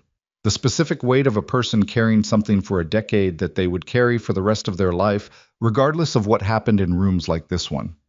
You're not responsible for what happened to her, she said. No, he said. But I was responsible for what I did after I understood it. He looked at his hands. The thing about the way I handled Carver, I was 29 and I was certain it was the right thing to do, and I still believe on some level that it was the right thing to do. And I also know that certainty like that is a door. And once you walk through it the first time, it gets easier to walk through again. He paused. I've been trying to find different doors for a while now. She thought about that. About the complexity of it. The man across from her. His particular history. The way he'd walked onto a terrace and asked her if she was all right. And the reasons underneath that question that were more complicated than she'd known. Thank you, she said. For the terrace. He looked at her. You would have gotten there on your own. Maybe. She thought about the storage unit, the $11,000, the 312 pages. But not last night. He held her gaze for a moment. Something passed between them that didn't have a name yet and didn't need one. Then Helen opened the door, and Price was behind her, and both of their expressions carried the specific charge of information that changes the shape of a room. The drive is authentic, Price said. She set a folder on the chair beside Serena. Metadata intact. Chain of custody documentable from server origin. The recording. She paused. Not for effect. The pause of someone selecting words with care. The recording contains a conversation between Gavin Mercer and his attorney in which they discuss Lena Park by name, the civil action strategy by explicit detail, and another pause. And a direct reference to Claire Reston, by name. The context is the management of what the attorney calls a disclosure risk. The room was very quiet. He knew, Serena said. The conversation implies knowledge of her documentation and a strategy discussion regarding its neutralization. Price's voice was clinical. The voice of someone who had learned that clinical was necessary in rooms like this one. The conversation took place 11 days before her accident. 11 days. Serena sat very still and felt the information move through her. Not as emotion, not yet, not now, because now was not the time, and there was a specific discipline required for now, and she had spent 4 years developing it. She felt it the way you feel tectonic movement, deep, structural, something that would be felt fully later when later was possible. That's enough for a prosecutor, Helen said. She was already on her feet, the phone in her hand. That's more than enough. Make the call, Nico said. Helen stepped into the hallway. Serena picked up the folder, looked at the top page. The authentication report, dry and technical, chain of custody and metadata analysis and file integrity confirmation. Underneath it, a transcript. She looked at the transcript, found her place in it. She read Gavin's words in his own voice in her head. His precision, his controlled tone, the administrative flatness he used to strip emotion from language. And she read the words disclosure risk and Claire Reston and 11 days before, and she set the folder down on the chair. She breathed. In, 4 counts. Out, 4 counts. Nico was watching her, not performing concern, just watching, present, in the way she'd come to understand was his default with her. Available without intrusive. He killed her, Serena said. Not a question. The recording doesn't prove that, Nico said, carefully. I know what it doesn't prove. She looked at him. I'm not saying what it proves. I'm saying what he did. He held her gaze, didn't contradict her. Her phone went off on the chair beside her. Not a call. An alert. She looked at it automatically, the news notification reflex she'd developed in the past 18 hours. And what she saw made her sit forward. The headline was from a Chicago Tribune breaking news alert. 6 words and a name. Gavin Mercer, FBI investigation into financial fraud. She stared at it. Nico. He was already reading his own phone. His jaw was set in the particular way that meant information was arriving faster than expected. The financial fraud investigation has been active for 4 months, he said. Someone gave them a reason to go public with it today. He looked up. Not us. This was already in motion. She thought about what that meant. Gavin, this morning, running 4 simultaneous strategies. The missing person report, the injunction, the contact with Dalton, the financial cover he'd been managing for months. A man fighting on 4 fronts simultaneously. A man who had spent a decade standardizing his approach to individual threats, suddenly facing threats that didn't respond to the standard approach. He's going to run, she said. Nico looked at her. What? When men like him run out of options, they don't surrender. She stopped. The knowledge was arriving from a place she didn't consciously access. 4 years of proximity to Gavin's particular psychology. 4 years of learning the architecture of how he processed threat. He's been building exits. He always builds exits. It's the same instinct as the NDA, the same instinct as the injunction. He thinks in contingencies. He always has 3 moves past the current one. She stood up. If he thinks the financial investigation is going public, and the missing person report isn't going to produce me, and his legal mechanisms are being challenged, he'll execute an exit. He'll go somewhere he's already prepared. Where? I don't know the location, but I know he has one. She looked at Nico. He talked about it once. He called it a contingency asset. I was on the phone, and I was in the next room, and he didn't know I could hear him, and he said, the contingency asset is fully funded and accessible within 6 hours. I didn't know what it meant then. Nico's phone was already at his ear. I need a financial trace on Gavin Mercer's offshore structures, he said, without preamble, the moment the call connected. Specifically, any accounts that have shown movement in the last 24 hours. Yes, now. He looked at Serena while the call continued. If he moves money, it leaves a signature. My people can find the signature faster than the FBI's financial unit because we don't need a warrant. Helen came back through the door. Her face was controlled and precise and carrying the particular quality of someone who has just completed a call that matters. Assistant U.S. Attorney Catherine Voss, she said. She's been building a domestic violence pattern case against Mercer for 6 weeks. She didn't have a victim willing to testify. She didn't have the drive. Helen looked at Serena. She has both now. The room reorganized itself around that sentence. Serena felt it. The shift in the geometry, the sense of something that had been moving toward a wall suddenly finding an opening. When does she want to meet? Serena asked. She's already on her way here. Helen looked at her watch. 40 minutes. Serena stood in the center of the room with the folder in her hands and the drive authenticated and the transcript read and the FBI investigation on every news alert in Chicago and a federal prosecutor 40 minutes out, and she thought about a silver dress hanging on a hanger with 2 words on a card. She thought about a 26-year-old woman named Claire Reston who had been scared enough to record a conversation and had come to the wrong person and had died 14 months ago in a car that went off a road at night. She thought about Dana Collier somewhere in this city, living inside an NDA, waiting. She thought about Lena Park in Seattle, who had withdrawn. She thought about Mara Moretti in Portland. 2 kids, landscape architect, okay, after a long time. And then Helen's phone went off again and Helen looked at it and something changed in her face, a rapid recalibration, the expression of someone receiving information that rewrites the timeline. He's gone, Helen said. Serena stared at her. What? Gavin Mercer. He left his building 40 minutes ago through the parking structure. His security detail is still there. His attorneys are still there. His phones are still there. Helen looked at the screen. He's gone. The room held the information for one suspended second. Then Nico's phone went off. He looked at it. His face went very still in the way it went still when something required him to be more controlled than usual. He's not running, Nico said. His voice was the flattest she'd heard it. The financial trace. There's been no movement on the offshore accounts. He looked at her. His contingency asset is still in place. She looked at him. He's not running, she said slowly. The understanding arriving before the words were ready for it. He's not running because he's not done yet. Nico was already moving toward the door. My mother, Serena said. Calling now. He had the phone up and was dialing and stopped. Looked at the screen. Looked at her with an expression she had not seen on his face before, in 2 days of learning to read his face. Something beneath the control. Something that the control was no longer entirely containing. What? She said. One of my men outside your mother's house. She crossed the room in 3 steps and looked at the screen. The text read, 4 of us out here. Man approached from the alley side. We stopped him, but he wasn't alone. Second man got to the back door. Carol Vale is inside and not answering her phone. The folder hit the floor. Serena was already moving and Nico's hand caught her arm, not restraining, the grip of someone who needed 1 second to get in front of her. My car, he said. Now.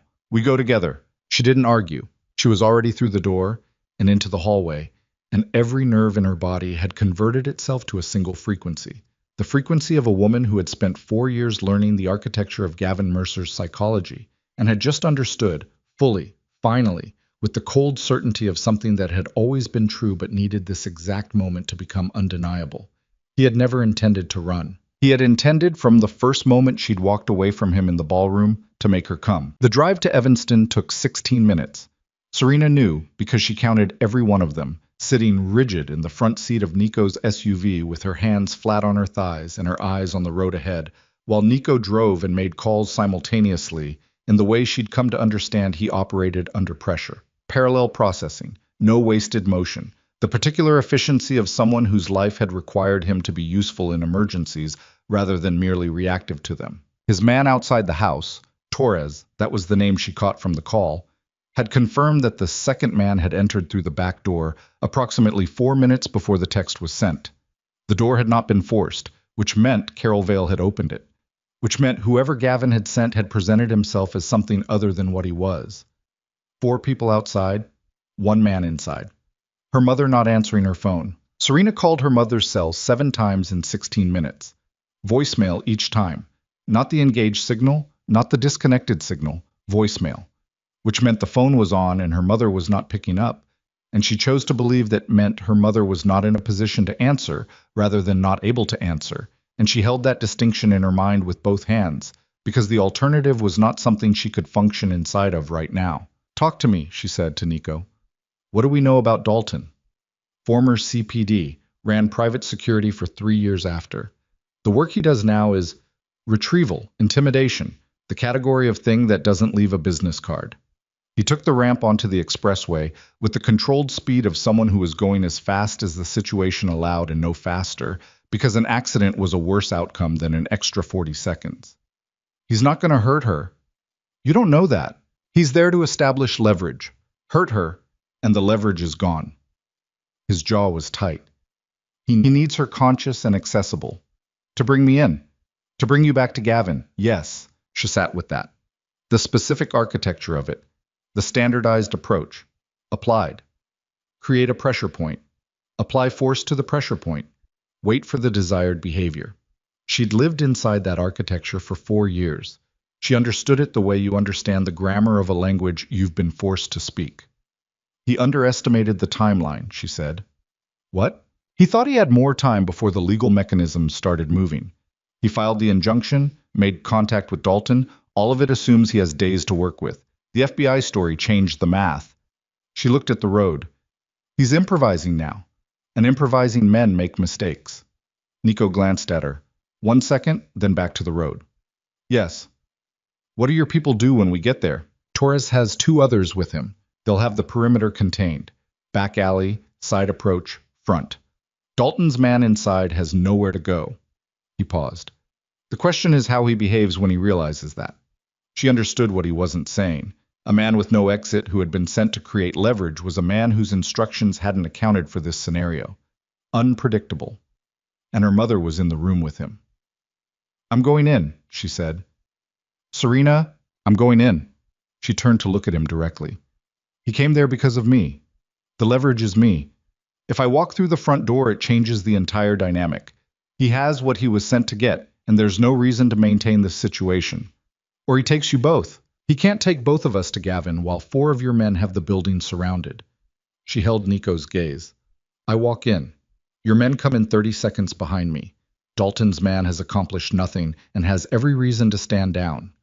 Nico was silent for 5 seconds. 4, 3. 30 seconds, he said, not 31. 30, she said. They came off the expressway. The Evanston streets opened around them, familiar, residential, the old trees and quiet intersections of a neighborhood that was having a completely ordinary Tuesday morning.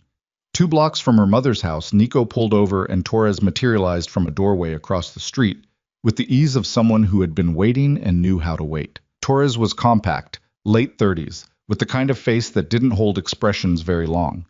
He spoke to Nico in quick, clipped sentences. Serena listened. The man inside was named Kellner. Torres had run him in the 30-minute drive. Security background, Dalton's regular contractor. He'd come in through the back presenting as a gas company inspector. Carol Vale had let him in. He'd been inside for 11 minutes. No sounds of disturbance, no indication of physical confrontation. The phone signal inside the house was being jammed, which explained the voicemail. He has a jammer, Serena said. Standard for this kind of operation, Torres said. No particular emphasis, just information. She looked at the house from here, half a block away, the front garden with the dead flower stalks, the window boxes, the door she'd knocked on this morning, the most familiar structure in her life, the place she'd grown up, the place her mother had said she'd lived in for 23 years and wasn't leaving because of a text message. She thought about her mother's hands flat on the kitchen table. If I run, it tells him running is the right response. She thought, not this time, not her. 30 seconds, she said to Nico. He looked at her with the expression she'd first seen on a hotel terrace, the one she'd spent 2 days learning to read. Not rescue, not possession, something that had no clean name, that lived in the territory between respect and fear, and something older than either. 30 seconds, he said. She walked. The front door was unlocked. She turned the handle and pushed it open and stepped into the house where she had grown up. And the first thing she registered was the smell. Coffee and morning light, the ordinary domestic warmth of her mother's house. And then she registered the man standing in the kitchen doorway. Kellner was average in every way that men in his profession trained themselves to be. Medium height, neutral coloring, clothing that communicated nothing. He was holding his phone, and he looked at her with the quick recalibration of someone whose operational parameters had just changed. Her mother was sitting at the kitchen table. Carol Vale was upright, both hands folded on the table in front of her, her expression carrying the specific quality of controlled fury that Serena had seen perhaps 4 times in her life. The fury of a woman who has been placed in a situation against her will and is managing it with the precision of someone who understands that managing it is the most powerful available response. She was not injured. She was not restrained. She was sitting at her own kitchen table like a woman waiting for an appointment she had not made and intended to be done with as quickly as possible. She looked at Serena. "You're late," she said. Serena almost laughed. The sound arrived in her throat, and she swallowed it. Kellner took 1 step forward. "Ms. Vale, you need to come with me." "I don't," she said. She kept her eyes on her mother. "You're going to want to put the phone down." "Ms. Vale, your jammer." She nodded at the device in his hand. Put it down. In about 20 seconds, you're going to want both hands available for demonstrating that you're not a threat. Kellner looked at her, looked at the door behind her, looked at the phone in his hand. He was a professional. Professionals ran math. He set the jammer on the counter. 12 seconds later, Torres came through the back door and two men she didn't know came through the front, and Kellner put both hands up with the immediate compliance of someone who had done the math and found it came out the same way from every angle. Serena crossed the kitchen to her mother. Carol Vale stood up and put both arms around her daughter and held on. And this time Serena did not stop herself. She held back just as hard, both arms, her face against her mother's shoulder. The specific smell of her mother's kitchen and her mother's house, and the 23 years of ordinary life that this man had been sent to threaten. It lasted 10 seconds, maybe 15. Then Serena stepped back and looked at her mother's face and said, "Pack a bag. You're coming with me today." Carol looked at her. "Patricia's?" "Somewhere better." Carol nodded once. Went upstairs. Nico came through this front door. He looked at Kellner against the wall with Torres beside him, looked at Serena. She watched him take inventory of the situation. Her mother absent but implied in the footsteps above them, Serena standing in the kitchen with the same gray sweater and the same expression she'd been wearing in a West Loop office 20 minutes ago, except that something had shifted in the set of it, something had settled. "Okay?" he said. "Okay," she said. They had Kellner's phone, unlocked under Torres's particular brand of persuasion, for 11 minutes before the police arrived, which was enough time to confirm two things. The first was that Kellner had been in contact with Dalton 6 times that morning, the last contact 7 minutes before Serena had walked through the door.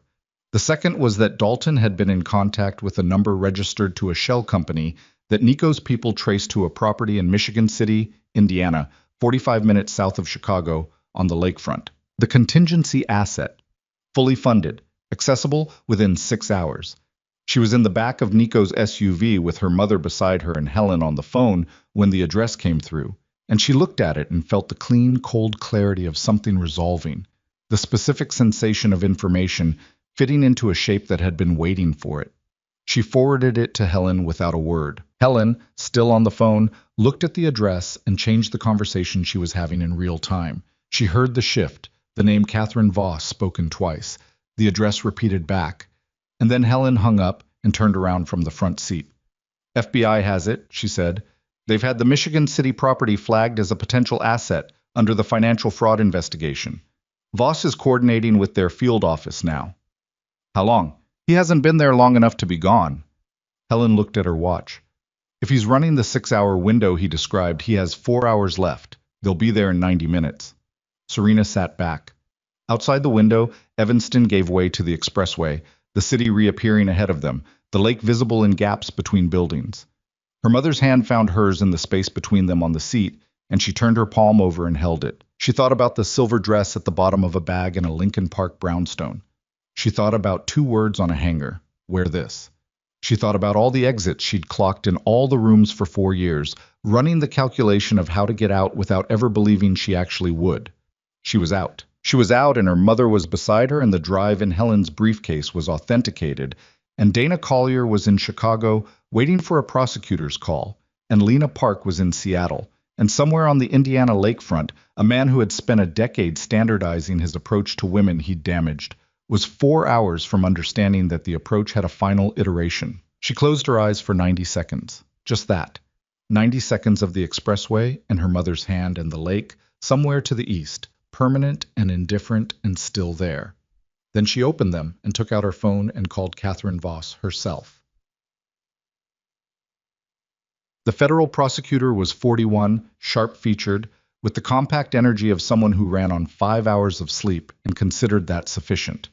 She met Serena in an FBI field office conference room that smelled of recycled air and the particular staleness of rooms where difficult conversations happened daily. She didn't waste the first minute. "I need you to understand what's being asked of you," Voss said, setting a folder on the table between them. "The evidence we have, the drive, the email, the financial documentation, Marcus Webb's cooperation, is strong. It may be strong enough to proceed without your testimony." She paused. "But Gavin Mercer's defense will be constructed entirely around discrediting every other element. The NDA witnesses, the documentation, the recording. They will find a thread in every piece and pull it. She looked at Serena directly. You are the only witness who lived inside the pattern for 4 years and documented it while it was happening. You're the only one they can't explain away. Serena held her gaze. I know. It will be brutal. His attorneys are excellent, and they have substantial resources, and they will use your history, your relationship, your choices, your everything. They will make you defend every decision you made inside that relationship. They will suggest you fabricated evidence. They will suggest motivation. They will sit across from you for hours and try to find the version of you that breaks. She paused. I need to know you understand that, and I need to know you're prepared for it. Serena thought about the chair across the room in the dark, the reflex that had brought her upright before she was conscious, the 4 years of Sunday phone calls with the performance version of her life. She thought about Claire Reston, 26 years old, scared, the drive in a desk drawer for 14 months. Tell me about Claire Reston, she said. Voss was quiet for a moment. That investigation is ongoing. I can't. She documented a conversation. She was scared enough to do that, and she brought it to someone, and 11 days later she was dead in a car with a blood alcohol level. Serena's voice was even. I need to know that what she did meant something. I need to know this case carries what she tried to do. Voss looked at her for a long moment. The Reston investigation is part of the larger case. It's why this matters beyond the domestic violence charges.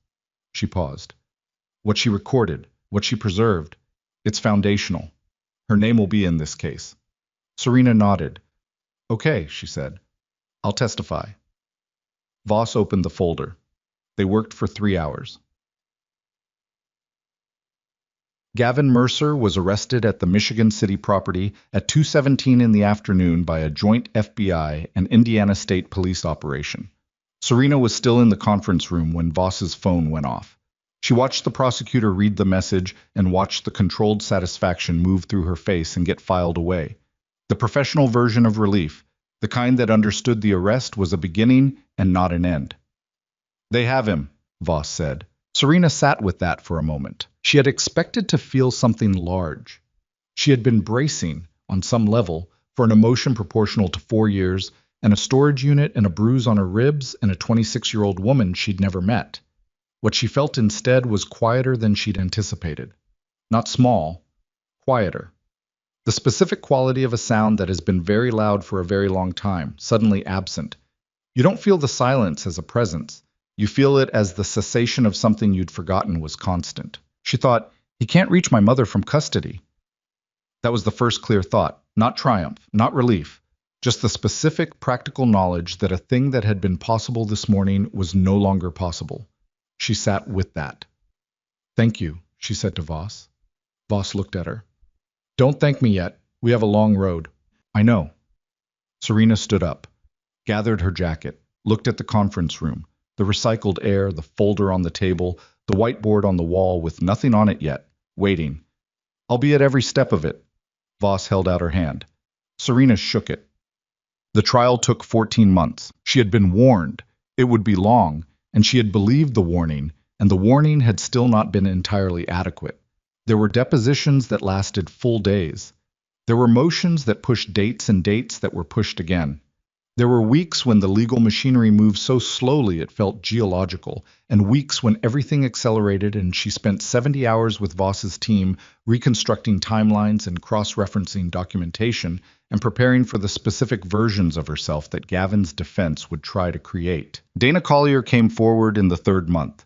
The phone call from Voss's office, the one Helen had described, the one that an NDA couldn't prohibit, reached her on a Wednesday afternoon, and by Thursday she was in Chicago, and by Friday she was sitting across from Catherine Voss with her own documentation and the particular expression of someone who has been waiting for a door to open and has learned not to expect it. Serena met her in a coffee shop in River North, neutral ground, Helen present, nothing formal. Dana Collier was 40, dark-haired, with a quality to her stillness that Serena recognized immediately because it was a quality she'd been learning to locate in herself. The stillness of a woman who had survived something by going very quiet inside it and was now in the process of deciding what she sounded like without the silence being necessary. They talked for 2 hours. They didn't talk about Gavin. They talked about before him and after him and the specific process of reconstructing a self that had been systematically taken apart. They talked about the particular cruelty of an NDA, the way it made your own experience legally inadmissible in the court of your own life. They talked about Dana's work, which was interior design, and about Serena's work, which she was restarting. She'd found a part-time position at a small gallery in Wicker Park, 2 days a week. The woman who ran it, an acquaintance of Helen's who'd been told only that Serena was available and qualified and needed a place to rebuild. They exchanged numbers before they left the coffee shop. Lena Park called from Seattle in the 7th month. She'd heard about the case. It was public by then, the financial fraud charges and the domestic violence charges running parallel in the news. The kind of story that gets coverage because it has the architecture of a story people recognize. She spoke to Voss's team for 2 days. She did not come to Chicago, and nobody asked her to. What she gave them was a deposition and a collection of her own photographs and the particular testimony of a woman who had tried the official route years earlier and been buried under a constructed civil action, whose experience now demonstrated, with documentary evidence, exactly the pattern Voss had been building. Serena sat in a courtroom for 3 days of that testimony. She watched the jury listen. She watched their faces go through the particular progression of faces, going through the recognition that a thing they thought was isolated is in fact structural.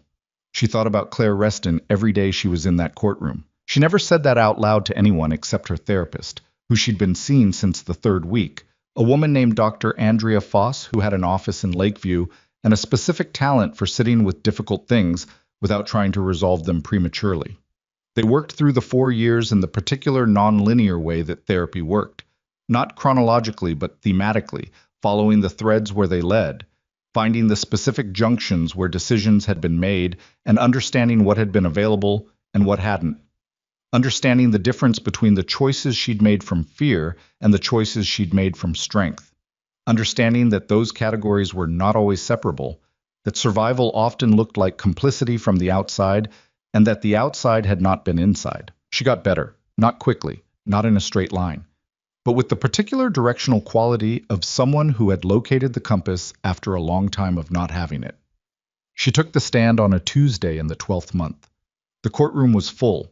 She had expected to feel the room as pressure, hundreds of eyes, the gallery, the jury, the judge. Gavin's defense team arranged across the floor with their yellow legal pads and their practiced expressions of skeptical neutrality. She had prepared for the pressure the way she'd prepared for everything in the last year, specifically, practically, without false comfort. What she felt instead, walking to the stand, was her own footsteps. Concrete, sequential. One and then the next.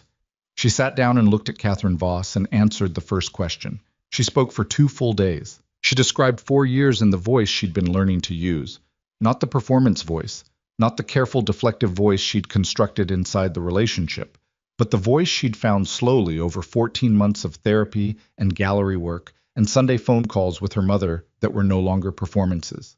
Her own voice, the one that had been there the whole time, underneath. The defense cross-examination was everything Voss had promised it would be. Gavin's lead attorney was a man named Creighton, who had a surgical talent for implication. He never accused directly. He suggested. He gestured. He created atmospheres of doubt without fingerprints. He suggested she had financial motivations. He suggested the documentation had been constructed. He suggested her memory of specific dates and specific incidents was convenient in its precision. She answered every question, not because she wasn't afraid. She was afraid, in the particular deep way you can be afraid while still functioning, the way a bridge is stressed, while still holding weight. But she'd spent 4 years inside Gavin Mercer's constructed reality, and she knew its techniques, and she knew the difference between a suggestion designed to replace her perception with someone else's version, and her own direct knowledge of what had happened in the rooms she'd been in. On the second day, Creighton asked her, "You've admitted you stayed for 4 years. You had resources. You had education. You had family. If the situation was what you're describing, why did you stay?" The courtroom was very quiet. She looked at him. She thought about the answer she'd worked on with Voss, the careful, legally precise answer that addressed the question without giving the defense material to use. She gave him the true one instead, because the most dangerous moment for someone in that situation is the moment they try to leave, she said. Not after, during, and I was trying to survive long enough to get out in a way that meant I didn't have to come back. She paused. I built the exit for 2 years before I used it. That's not weakness. That's the only strategy that had any chance of working. The courtroom held that for a moment. Creighton moved to his next question. The verdict came in on a Thursday afternoon in the 14th month. Guilty. On 11 of 13 charges, including aggravated domestic battery, criminal intimidation, and obstruction of justice. The financial fraud conviction ran parallel, a separate federal proceeding that had been moving on its own track and reached its conclusion in the same month, the way things sometimes converge when the threads are part of the same cloth. The Claire Reston investigation remained open. It would remain open for another 8 months before a determination was made that the evidence, while strongly suggestive, did not meet the evidentiary threshold for criminal charges. Serena sat with that for a long time. She sat with it in Dr. Fossey's office, and she sat with it alone, and she sat with it in a conversation with Dana Collier that lasted 3 hours and ended with both of them quiet and not resolving anything, because some things were not resolvable. They were only bearable, and then less bearable over time, and then something you carried differently. She made a donation to a domestic violence legal fund in Claire Reston's name. It was not enough. She knew it was not enough. She did it anyway because doing things that were not enough was sometimes the only available action, and available action was better than none. Gavin Mercer was sentenced to 11 years. She was not in the courtroom for the sentencing. She was at work. The gallery had expanded her hours in the 9th month, and she was now managing the acquisitions process for a small collection of emerging Chicago artists. Work she was genuinely good at, work that used the architecture of her education in a way that felt, for the first time in years, like something that belonged to her. She heard about the sentencing from Helen, a text message, 3 words. 11 years. Done. She put the phone in her pocket, looked at the painting she was assessing, a large abstract in blues and grays, a young artist from Pilsen whose work had a quality she'd been trying to describe to the gallery owner for 2 weeks, the quality of something that had been through a process and come out changed in a way that was visible in the work itself. She found the word she'd been looking for. Honest, she texted the gallery owner. The work is honest. That's what it is. She and Nico had not been careful about each other. That was the only way she could describe what had happened in 14 months. Not cautious, not strategic, not managed. They had been in proximity through the trial and the rebuilding and the specific texture of a year that asked a great deal from both of them. He had kept his distance in the way she'd asked him to. Not gone, not hovering, available without insistent. He'd given her names of lawyers and forensic analysts and kept his men outside her mother's house for 3 months, until she told him it wasn't necessary anymore. He'd appeared at specific moments when appearance was needed and been absent when absence was better. She called him in the 8th month after a particularly bad week, a week when Creighton's motions had pushed the trial date again, and she'd spent 3 days in Voss's office reconstructing testimony and come home to the apartment she'd found in Logan Square and sat on the floor of her kitchen for an hour, not crying, just depleted. The specific depletion of someone who has been running on forward motion for 8 months and has temporarily run out. She called him because she wanted to, not because she needed a protector, not because she needed rescuing, because she wanted to hear his voice, and that wanting felt, for the first time in years, like her own uncomplicated desire rather than a performance of desire or a strategy or a coping mechanism. He came over.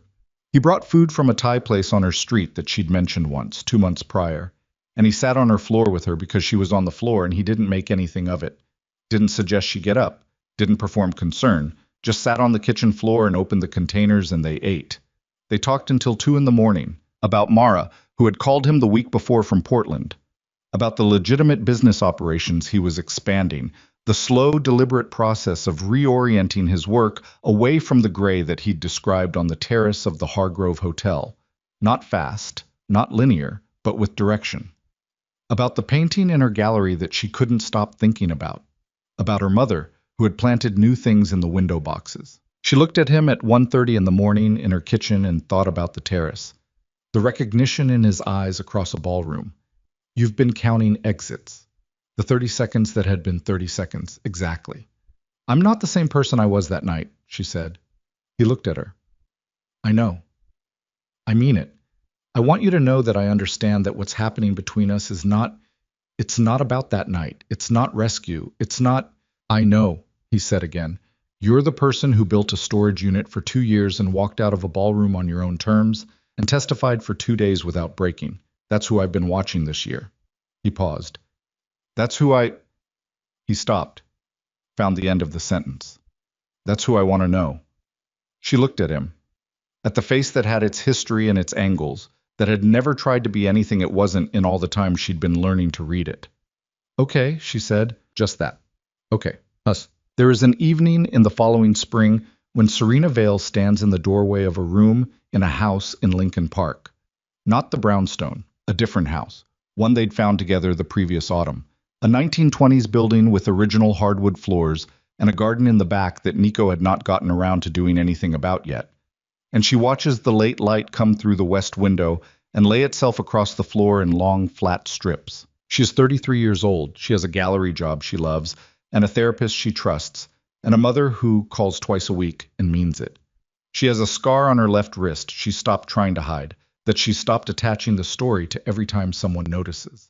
She has 312 pages of a journal she's kept from destroying because Dr. Fossey suggested it might serve a different purpose someday, and she's decided Dr. Fossey is probably right. She has the particular thing that is hard to name, but that she understands now, the specific quality of waking up in the morning inside a life that is hers. Not a performance of a life, not a survival of a life. The actual thing. Behind her in the kitchen, she can hear Nico on the phone. Some business matter, his voice at the low, stripped frequency of someone handling something that requires precision. And underneath the call, the ordinary sounds of the house in the evening, the refrigerator, a neighbor's dog, the particular language of a building that has been standing long enough to know how to settle. She thinks about the gala, the chandeliers, the silver dress, a hand on her back like a brand, and the specific knowledge that the night would end the way nights ended, the lessons she'd been learning, the bruise already catalogued and filed. She thinks about a man across a ballroom who was not looking at the dress. She thinks about a storage unit in Wicker Park, 10 by 10, smelling of paper, holding the $11,000, and the photographs and 312 pages of a woman who had been building her own exit in the dark for 2 years before she had any certainty she'd use it. She had built it herself. She had walked out herself. The door had been opened by someone standing on a terrace in October, but she had been the one who walked through it. She turns from the window and goes into the kitchen, and the evening continues. Ordinary, imperfect, entirely hers. And outside the house, the city moves in its constant, indifferent way, not knowing, not needing to know, the lake to the east, permanent and dark, and going about its own enormous business, while somewhere inside this house, two people who have been through different fires are having a Thursday evening in spring, which is not a small thing. It is not a small thing at all.